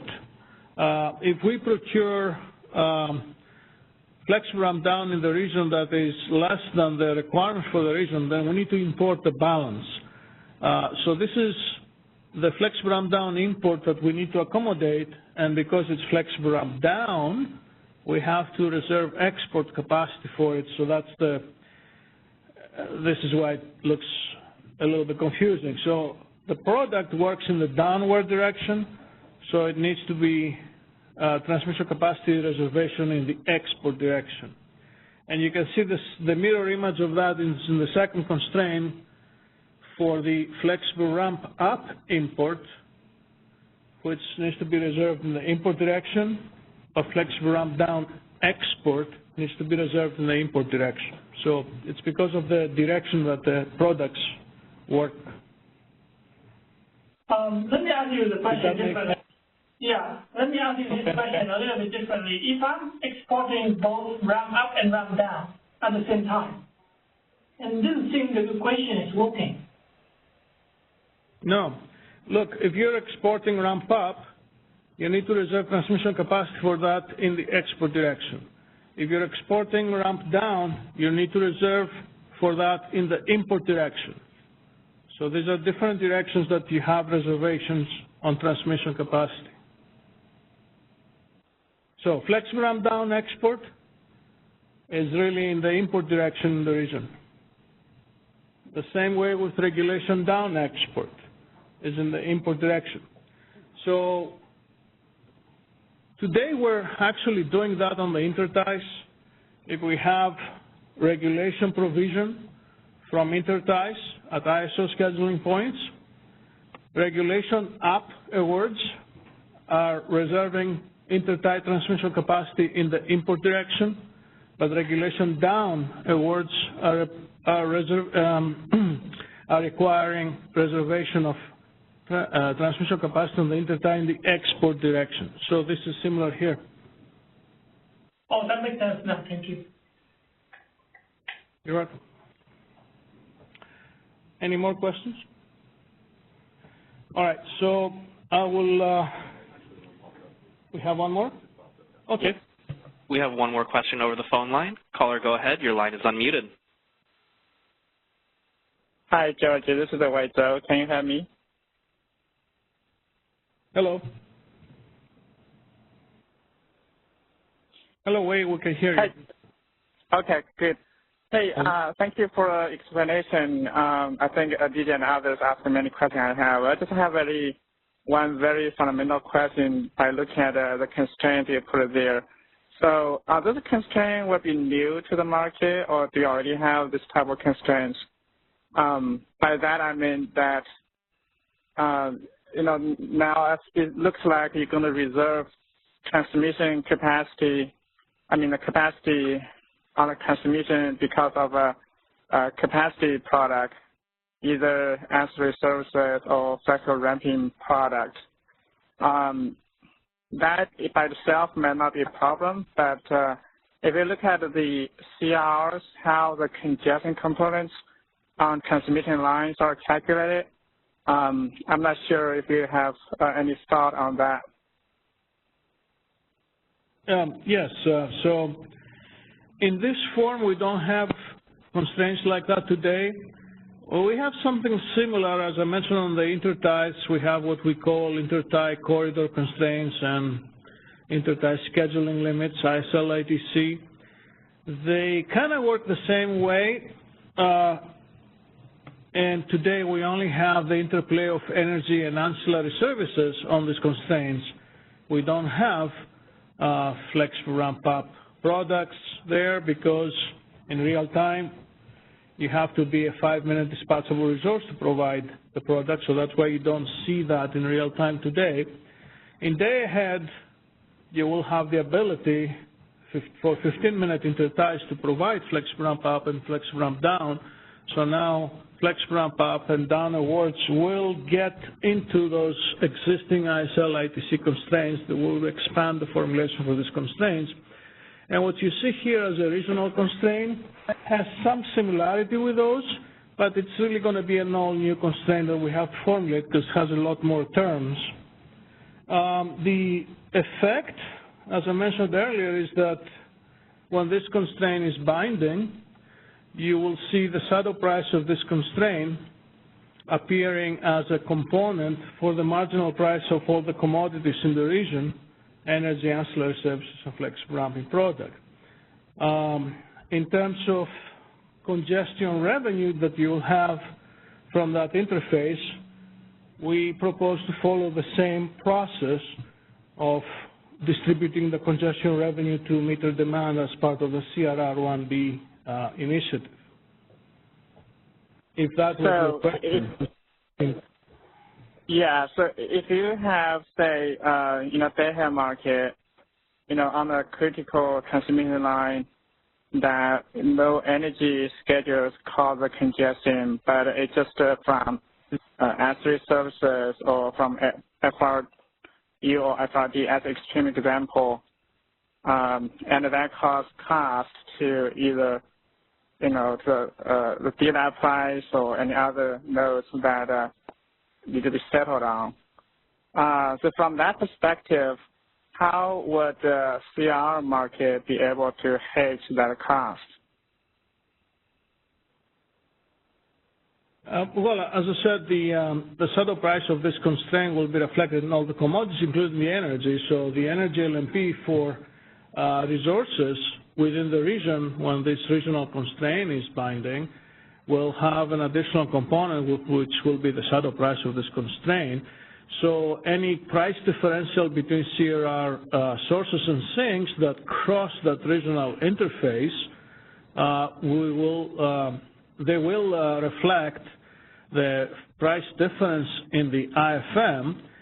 So if your question was whether we need to include these constraints in the CRR model, this is something that we haven't yet discussed, but it will be a natural next step.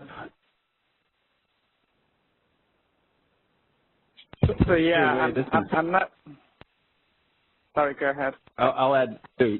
Yeah, I see. I think what we're saying is we see your point, but also you could weigh. Okay, do you put it in the CRR market or not? What we did in CRR1B, we would only pay the CRRs to the extent that we had this energy component flowing over binding constraints anyway. So the CRR1B would make sure that we aren't paying out the what would be the missing money here. But I think point is we're going to take it back to look at it. Yeah, I think, I appreciate your response. I think my point is really this might be some difference between the CR market and the day-ahead market. And if this is not related to the commercial side, probably people cannot really be able to hedge the cost. I think this has to be considered when you evaluate maybe some other alternative approach on this. So that's just my comment. Thank you. Thank you. Do we have any other questions or comments? No further questions over the phone line. Thank you. I will give it back to Elliot to continue with the rest of the presentation. Thank you. Thanks a lot, George. Before I head back up there, I wanted to propose maybe taking a short 5-minute break if anyone's okay with that, or we'd come back and then tackle the design considerations. Okay. So see you back here in 5 minutes.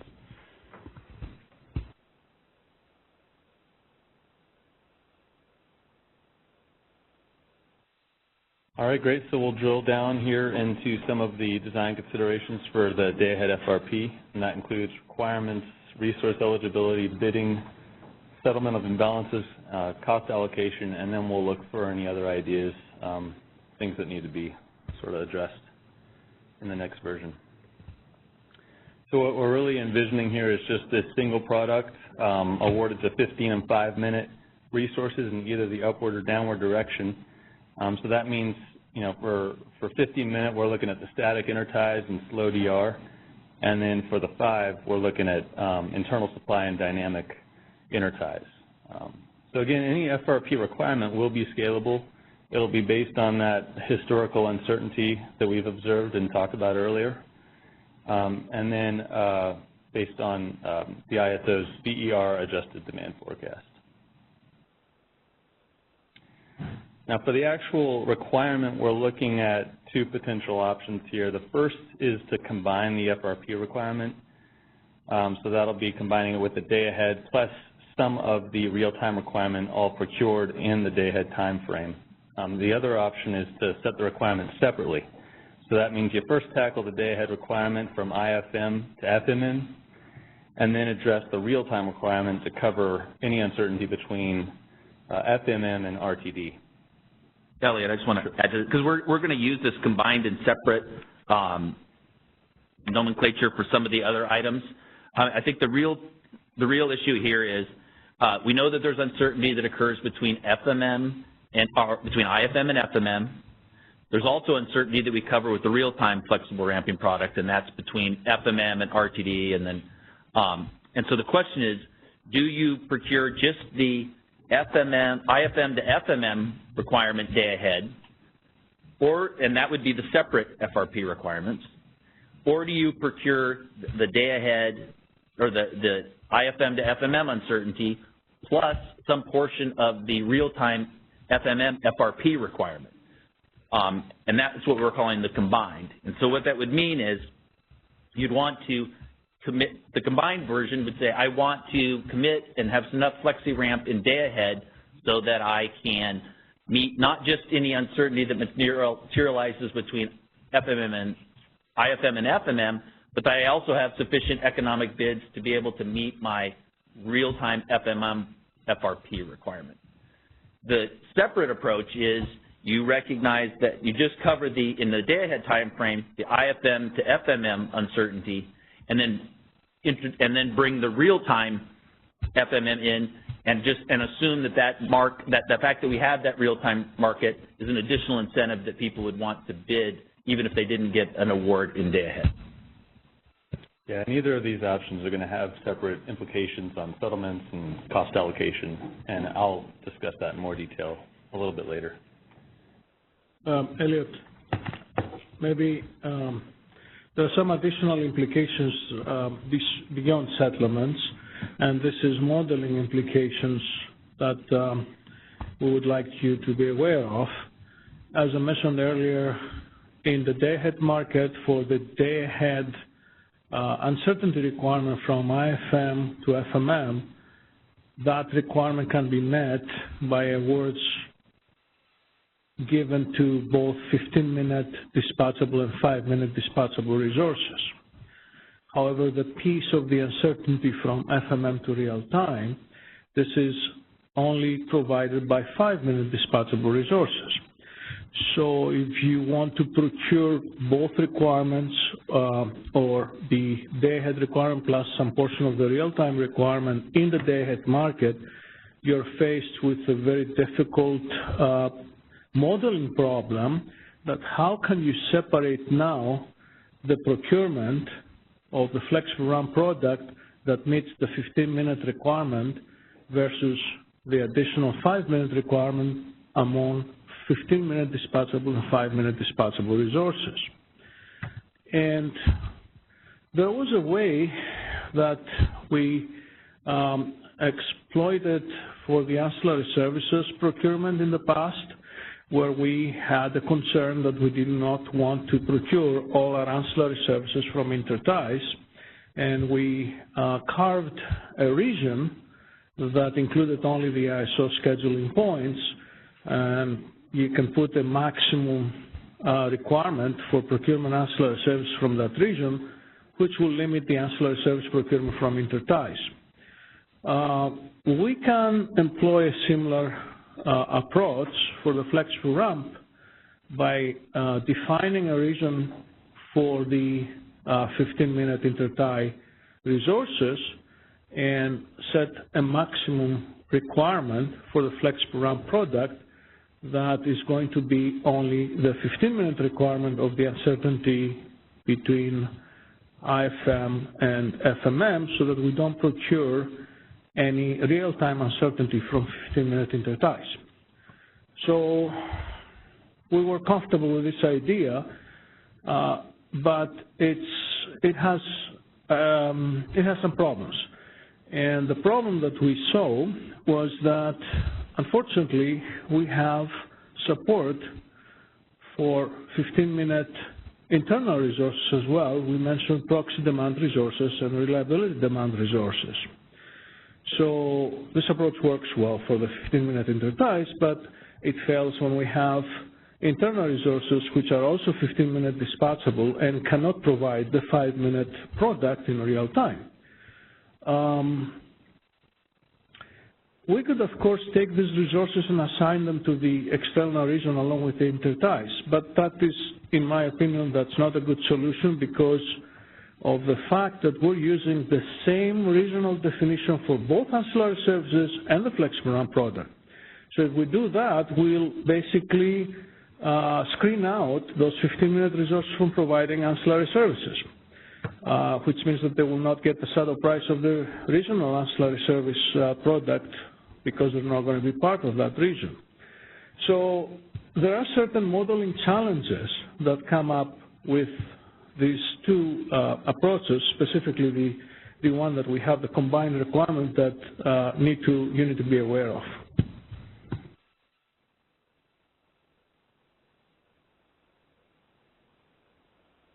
All right, sorry about that.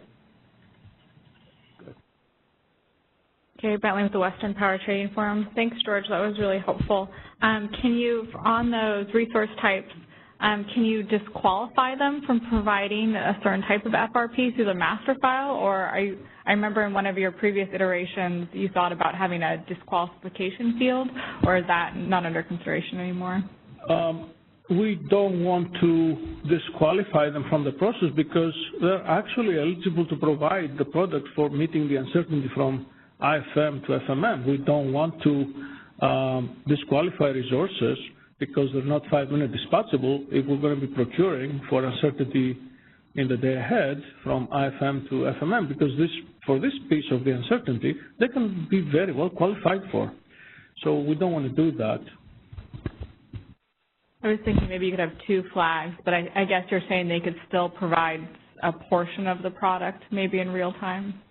So if you're looking for the perfect way to solve this problem, and I see Paul is smiling because he knows the answer.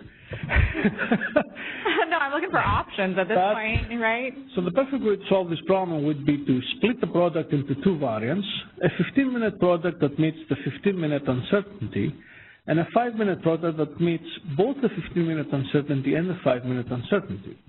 And we can certainly write equations and develop this in that way, but we believe this is an incredible amount of complexity because now you have two different products with two different constraints, two different procurement mechanisms, two different prices, and two different settlement mechanisms for it because the 15-minute product expires in FMM. The 5-minute product continues through, which means it has deviation, FMM deviations. So you can imagine how complex this becomes, and you have to question at this point, what do we gain and what do we lose? You have all this complexity to gain potentially the ability to commit long start resources just because of the 5-minute requirement. You will commit them anyway for the 15-minute requirement, but if you don't have the 5-minute requirement in the day-ahead market, you may miss a long start commitment solely for the purpose of meeting 5-minute requirements if you ever need it. My opinion on this is that, and I have multiple opinions. One opinion is those long start resources are like an endangered species in California, but I have to think about EDAM as well, so I take that back. We have to think bigger. We protect endangered species. Yes, so in any case, that may not be an issue in the future, but we have to deal with it now.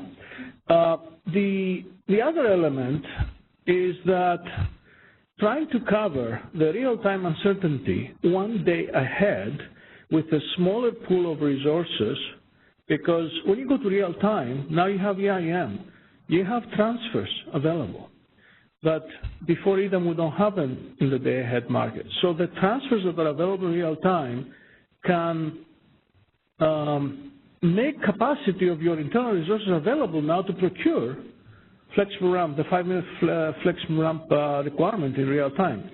I personally don't see the benefit of procuring that all the way from the day-ahead market if that leads to this level of complexity that I talked to earlier.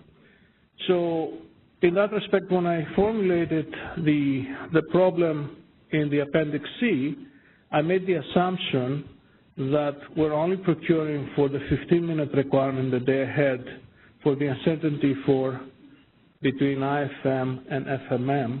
And then when we go to FMM, we procure for the rest piece in real time with all the resources that we have available in real time.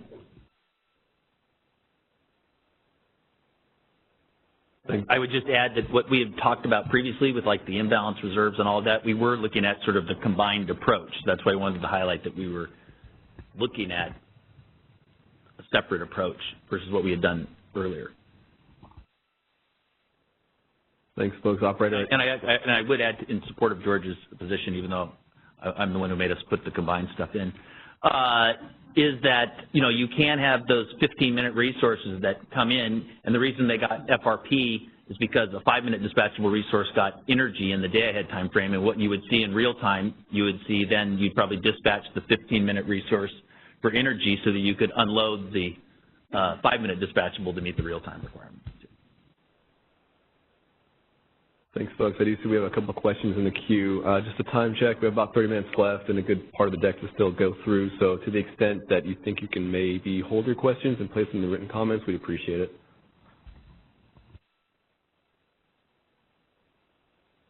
You can open up the lines, operator. Okay. First caller, go ahead. Your line is unmuted. This is Conway with Future Sound Energy. I have a comment on the first combined requirement. So when supposedly this goes into production when EIM is still EIM and EDAM is not in place yet, this is where I see the problem is coming from. I'm not sure if you can even combine the requirement just for the CAISO and the rest of it is just separate real-time requirement, and I don't know how it's going to work. I think what the combined is that you procure the IFM to FMM uncertainty, but you also procure a portion of your FMM FRP requirement. That's all we're saying. And so you would, It's not a change in the different ramp capability or any of that. You would use the 15-minute ramp capability to clear any day-ahead FRP award. Yeah, but there's no EDAM entity in the day-ahead market yet, and they only have the EIM, then they certainly cannot participate in day-ahead, but then that's where I see the differences.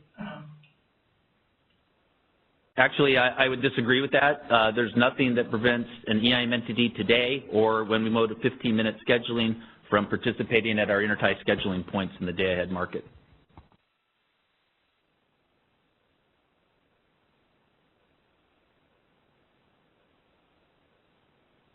Or any participant for that matter, even if they're non-EIM.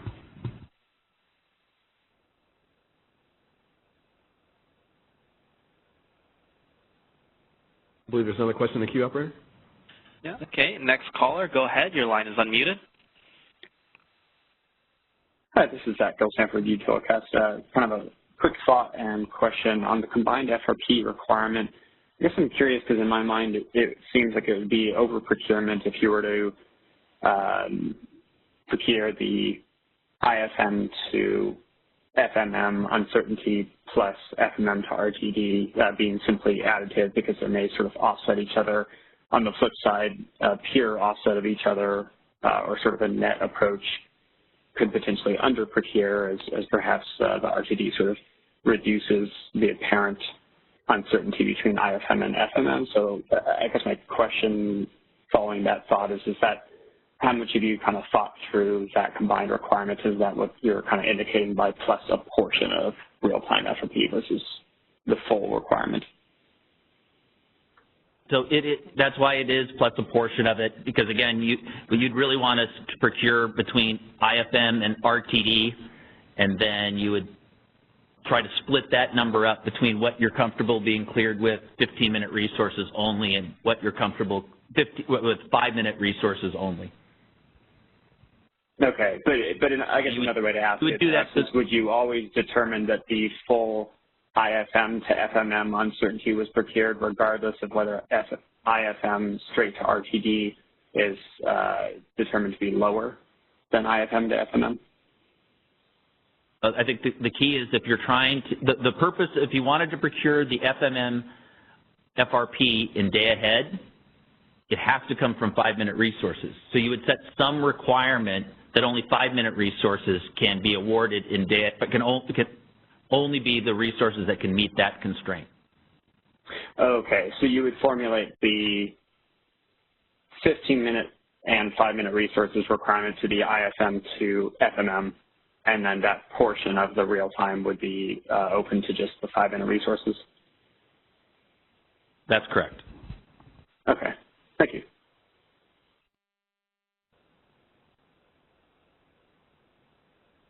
All right. Okay, we have no further questions.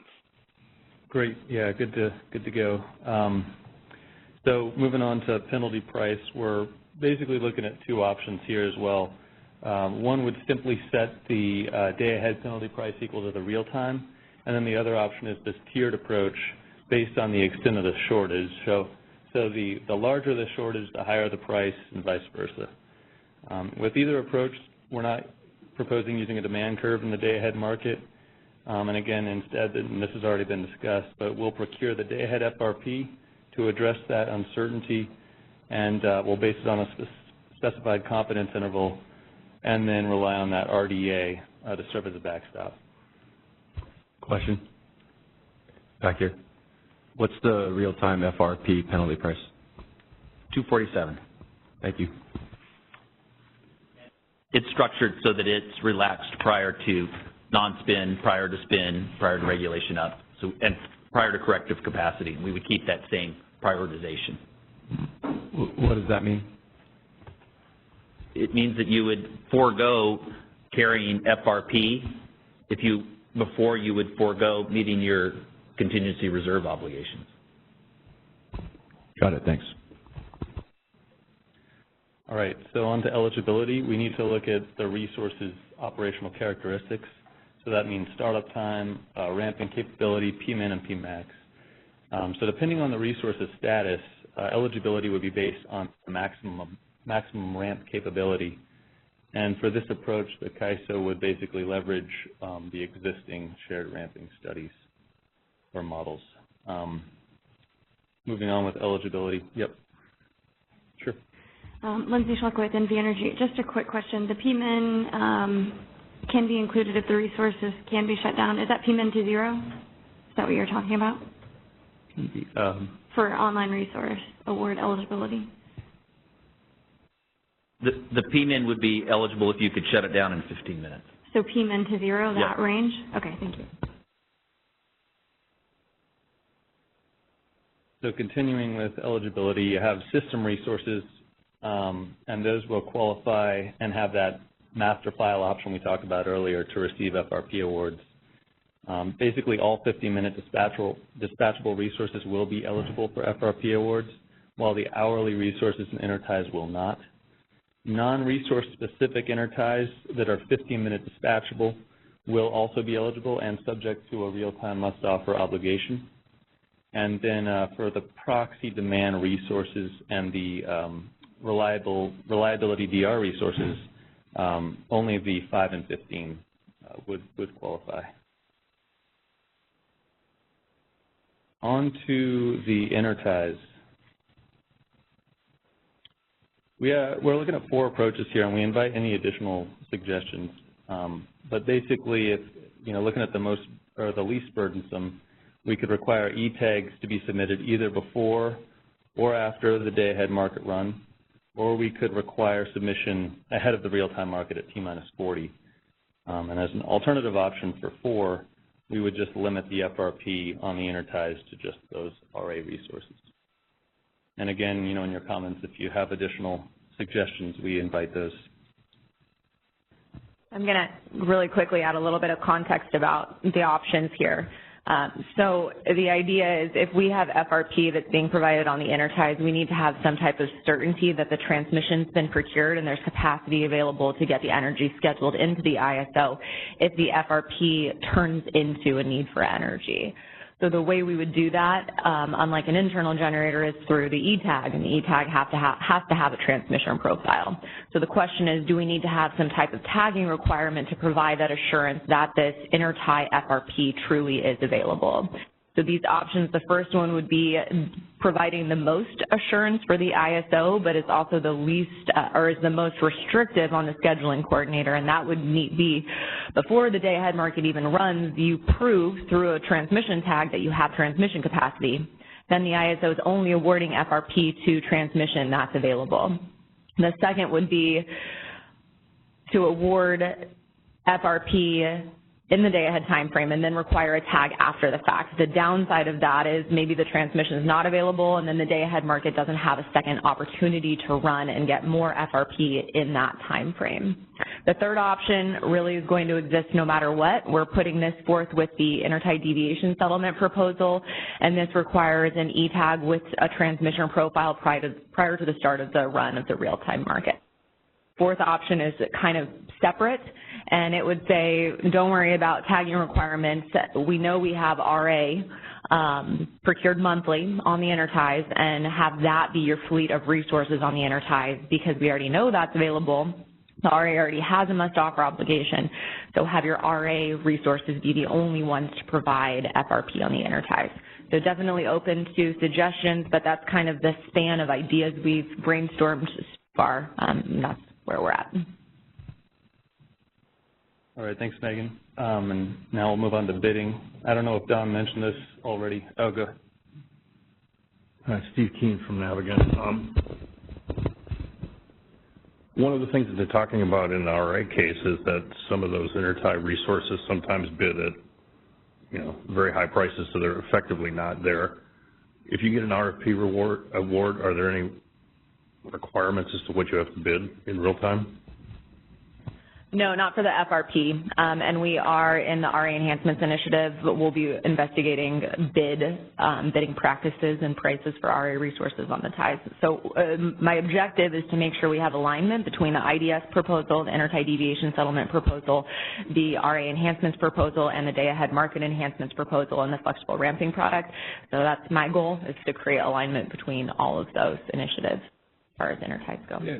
This is Brad Cooper. I'd add, I wouldn't phrase it the way you phrase it, Steve, that they bid at high prices, RA imports bid at high prices, so they're not there. I think the concern is they bid at high prices. It's not them bidding at high prices per se.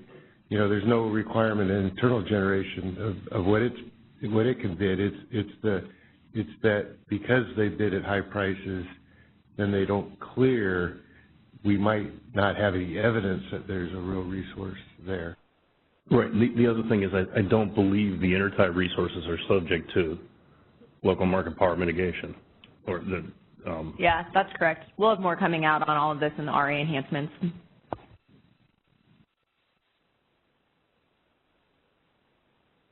All right. So I don't know if Don mentioned this, but day-ahead FRP will be a biddable product. We want FRP to reflect the resources costs of being available for redispatch in the real-time market. So therefore, we need to think about the costs, and that can include procuring or unloading gas in real time, or the cost to modify hydro system from the day-ahead market schedule, and finally, DR preparation costs. And of course, I'm sure there are other costs out there, and we look, you know, if you have any suggested cost considerations, we look forward to those in your comments. And I would add, it would be really helpful if people could provide us what they think these costs actually are, or how much they are, because I think, you know, since we want to also allow this to be these bids to be used for corrective capacity as well, which we know is procured nodally, that runs you down a market power mitigation issue. But I would note that if people said the costs are anywhere between $4 and $9, and that was sort of around the whole range of technologies, then the complexity of your market power mitigation approach might be there's a bid cap of $10. But if people said that the costs are anywhere between $500 and $600, then we might need to think about something more complex. So I think it would be very, very helpful if people could identify what those actual bid costs are.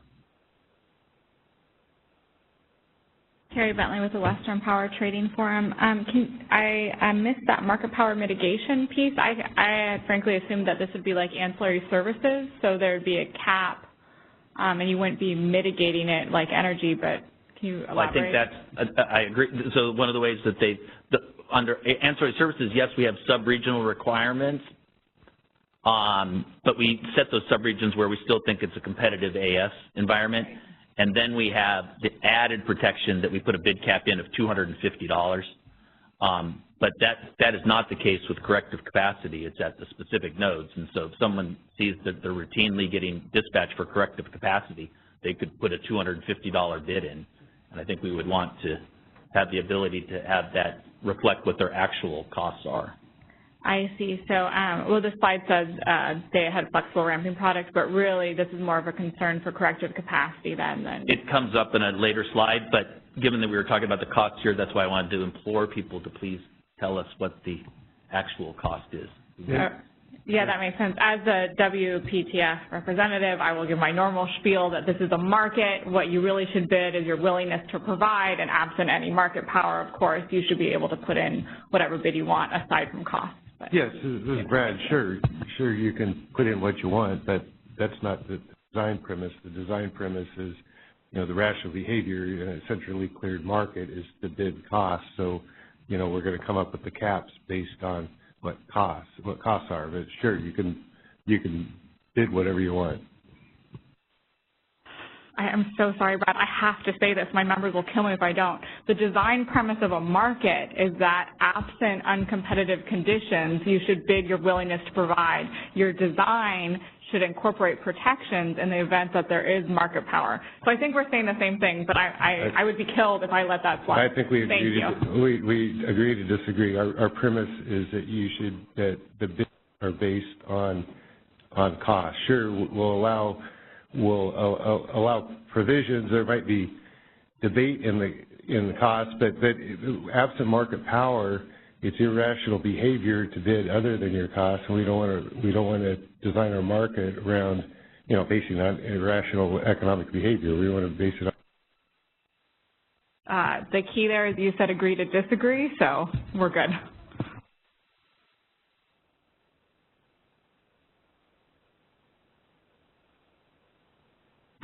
Okay, so the CAISO is proposing to allow market participants to bid on day-ahead, FRP, and corrective capacity. So while we're not supporting the self-provision of either product, we are looking for input to determine if a single bid could be used for both products in both directions. And I would also add to that, I would appreciate any additional comments as to why the spin bid or the non-spin bid for a dispatchable resource would be any different than these costs as well. Again, I understand that that's availability for dispatch through the real-time contingency dispatch, but it's still availability to the real-time market. So again, I think, and again, if you look at the historical prices of spin and non-spin, those are very, very low, which, you know, from a need to do a very robust market power mitigation, we could probably get away with something more straightforward.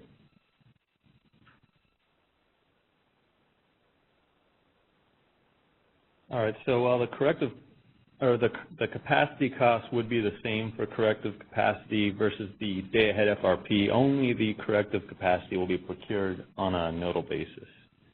So we'll need to, Carrie mentioned, you know, mitigation that's based on cost. We need to determine an approach for that. So I'll open it up real quick for any comments here. Otherwise, I'll keep going. All right. For RA oh, there is someone on the phone. Okay, sorry about that. Okay. Caller, go ahead. Your line is unmuted. It's Dave Francis with DTE Energy. I just wanted to, you know, agree with Carrie that, you know, there's this ongoing for years idea that somehow it has to be marginal cost participation, but without, you know, the missing money of what covers fixed costs. And that if it is only marginal cost, then the marginal guy, you know, is just in line to go broke. So, you know, opportunity costs, willingness to participate, should be based on bids, should not have anything to do with cost. You know, demand and buyers have the ability to hedge forward. So until there is some sufficient, if you believe in capacity markets, some sufficient mechanism to provide for the fixed costs that includes capital and return on investment and all that, then you should expect participants to bid at something above just marginal costs. Thanks. Thanks.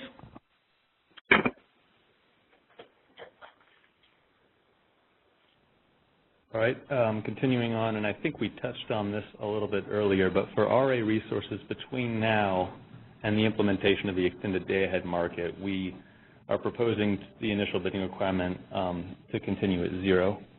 RA resources would be paid the opportunity cost for not providing energy to meet the day-ahead FRP requirement. And during this transitional period, we'll allow RA contracts to reflect the redispatching costs.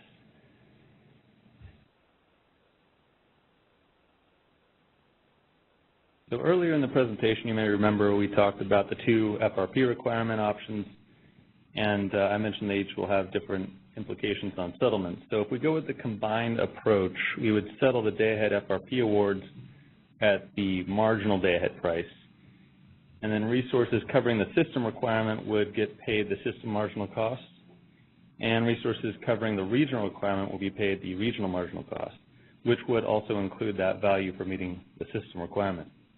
So deviations between the IFM and FMM awards will be settled at the FMM price, while deviations between the FMM and RTD awards will be settled at the real-time price. Hi, Lindsay Schluckler, NV Energy. So the FMM FRP price here, is that still based off the demand curve? Correct.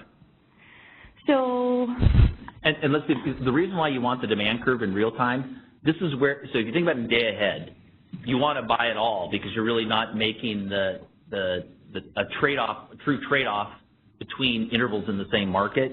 You're really saying, do I have enough bids coming into the real-time market? When we're in real time, that's where you're going to say, if I dispatch this for energy now, am I putting myself at risk for the power balance constraint? And that's why you want to use that demand curve so that you can make that trade-off.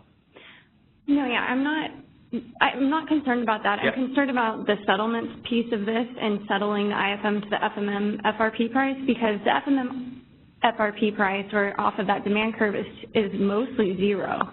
So then your imbalances would be 0. So I think there may be an issue there.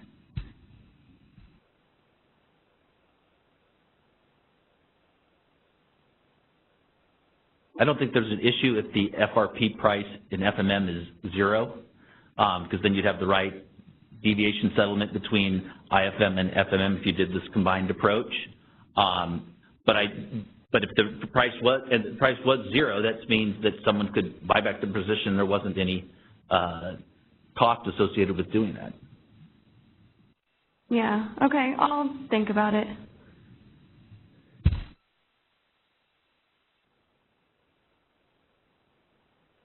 All right, so that was the combined option for settlement of imbalances, and now we go on to the separate FRP requirement. You'll notice everything's actually the same except that the FMM award would be paid at the FMM price.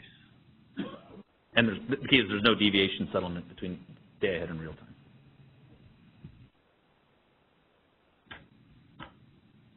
All right, so moving on for options for the no-pay provision. Resources that can cover their FRP awards due to insufficient real-time bids will result in a no-pay provision, and payments made to the resource in the day-ahead market would then be clawed back.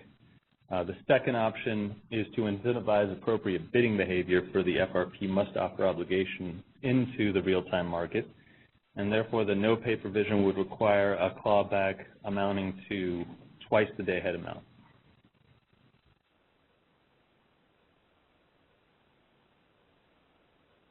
For cost allocation, it will again depend on how we set the FRP requirement. So with the combined requirement, it would utilize the current method, and then it would just add in another bucket for the virtuals.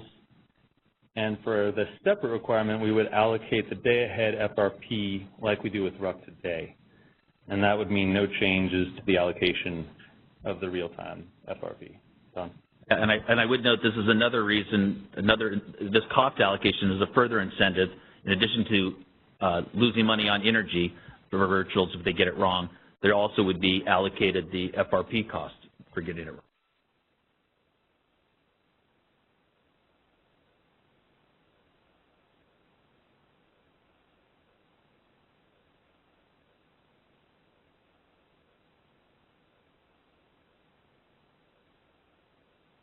All right, so regarding additional design considerations, this is the last one for the GMC. The CAISO believes we'll get improved efficiency if capacity bids are captured in the day-ahead costs.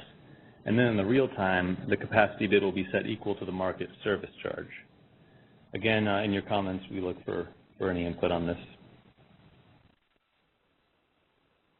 And that does it for the first part of phase 2.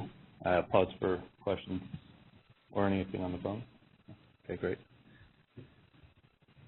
So this is the second part of phase 2. This is much shorter. We just have a couple of slides on reoptimization of AS. So the CAISO is proposing to eliminate real-time bidding for spinning and non-spinning reserves, and this is because there are no marginal costs for making resources available in the real-time market. Since the opportunity cost for energy is ultimately set the price, bid costs can equal the grid management charge.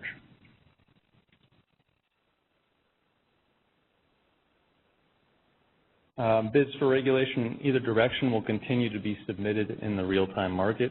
So in estimation of the settlement for regulation, energy may not be included in the capacity bids. The CAISO is proposing also to allow mileage bids to continue in the real-time market and will support the self-provision quantity. Finally, CAISO proposes retiring the existing flag that allows market participants to select contingency-only options in the real-time dispatch. So while we want to reoptimize to yield the most efficient outcome, the awarded resources still need to be deliverable. So therefore, we want operators to be able to maintain their ability to lock, or rather block, a resource from receiving AS awards if it's behind a constraint. So additionally, they'll also have the ability to lock in the day-ahead AS award in real-time market. And when the latter occurs, the operators would log and report all of those cases.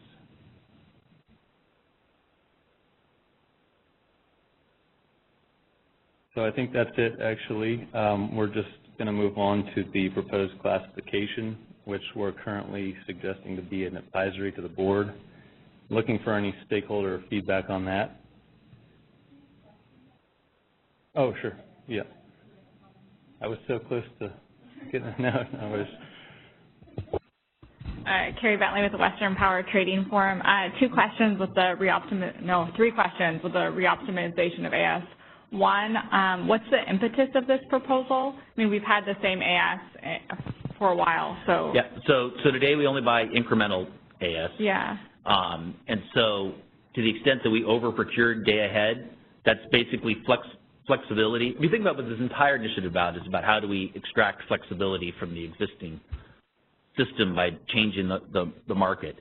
And so to the extent that we could re-optimize ancillary services in real time, then we could redispatch and resolve congestion in real time by taking a resource that was previously holding AS and now dispatching it for energy, or lowering overall system energy costs by dispatching it now for energy and buying it back as AS and selling the AS being put on another resource and all of that.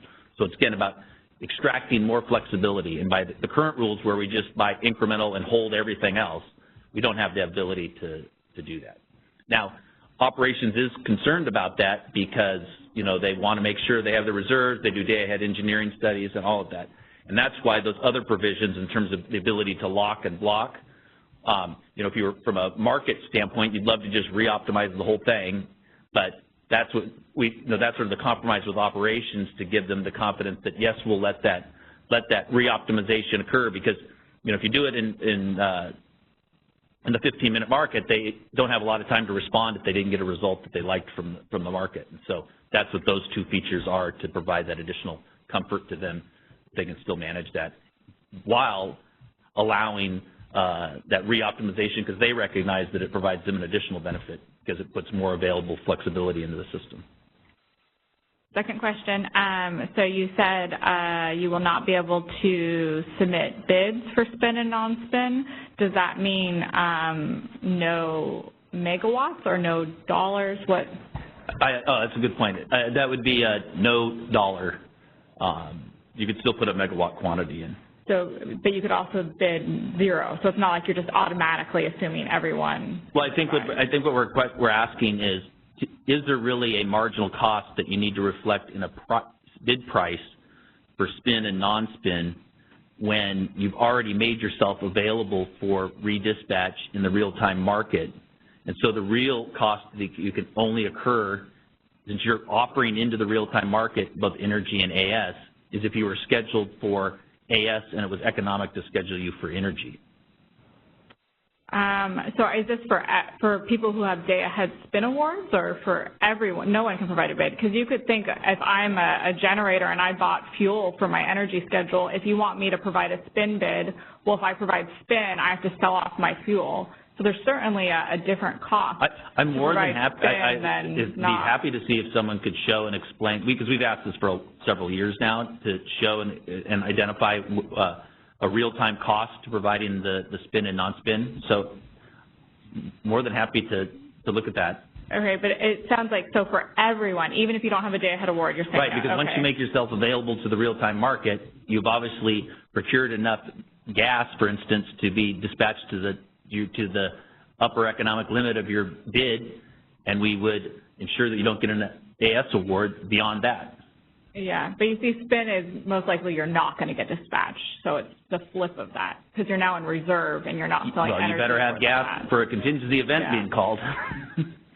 Well, it's a little different. In real time, you've now had to go out and get gas for that. Well, anyway. But this is Brad. Like Tom said, we've had explanations for this for a long time, and haven't gotten anything more than, well, I might have to sell off my gas for loss on a particular day, but then you also might sell off your gas for a profit on a particular day. And I realize that things don't always average out, but we debated this at the MSC meeting, and I think they came to the conclusion that there is no real risk or no real cost, but we're all ears if people can articulate how it works out that there is a risk or a cost. Well, given my phone is now blowing up, I'm sure we'll provide comments on that one. Okay, and then a third very practical question now. How will this impact the cascade? So when you do your AS cascade and you allow bidding and then not bidding, essentially will you always end up cascading, or will you never end up cascading because of the relative price? Well, I think to the extent that you didn't have insufficient spin bids, you would not see cascading of a regulation bid that has a bid cost.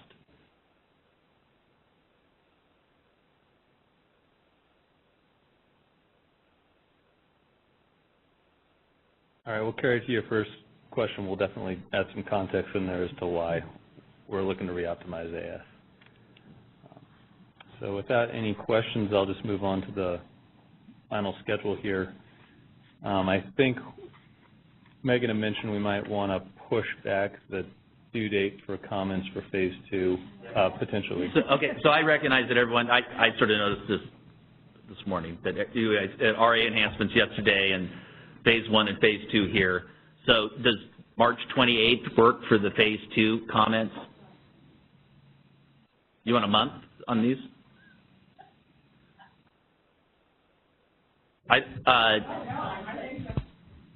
Okay, then yeah, whatever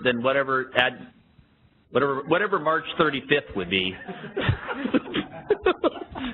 Yeah, I actually don't think there'd be a problem with doing a month. Really, right now, our priority would be to get the phase 1 comments in, so we need the 2-week turnaround for that, and then to have another 2 weeks after that to focus on the phase 2 comments, I think should be fine. So if I'm looking at my calendar, that would be April 4th for comments for phase 2. Or March 35th.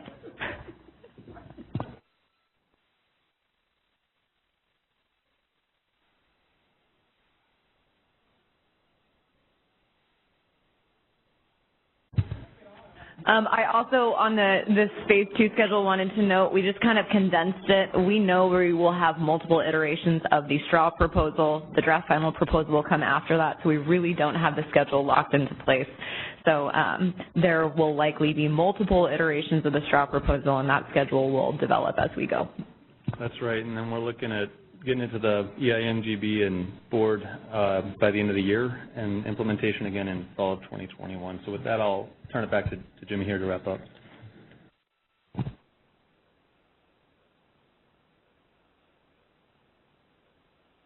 Thanks, Elliot, and of course, thanks, folks, for making it on site. We do look forward to your comments. As noted, phase 1 comments due on the 21st, and now phase 2 on April 4th. As mentioned, we have the recording for this. Typically, we receive that within a couple of business days, so I would think Monday or Tuesday we should have it posted for you guys. And, of course, all comments go to the initiative comments at kaiso.com mailbox, and we look forward to your comments. So thanks so much. Have a great rest of your day. That concludes our conference. Thank you for using AT&T Event Conferencing Enhanced. You may now disconnect.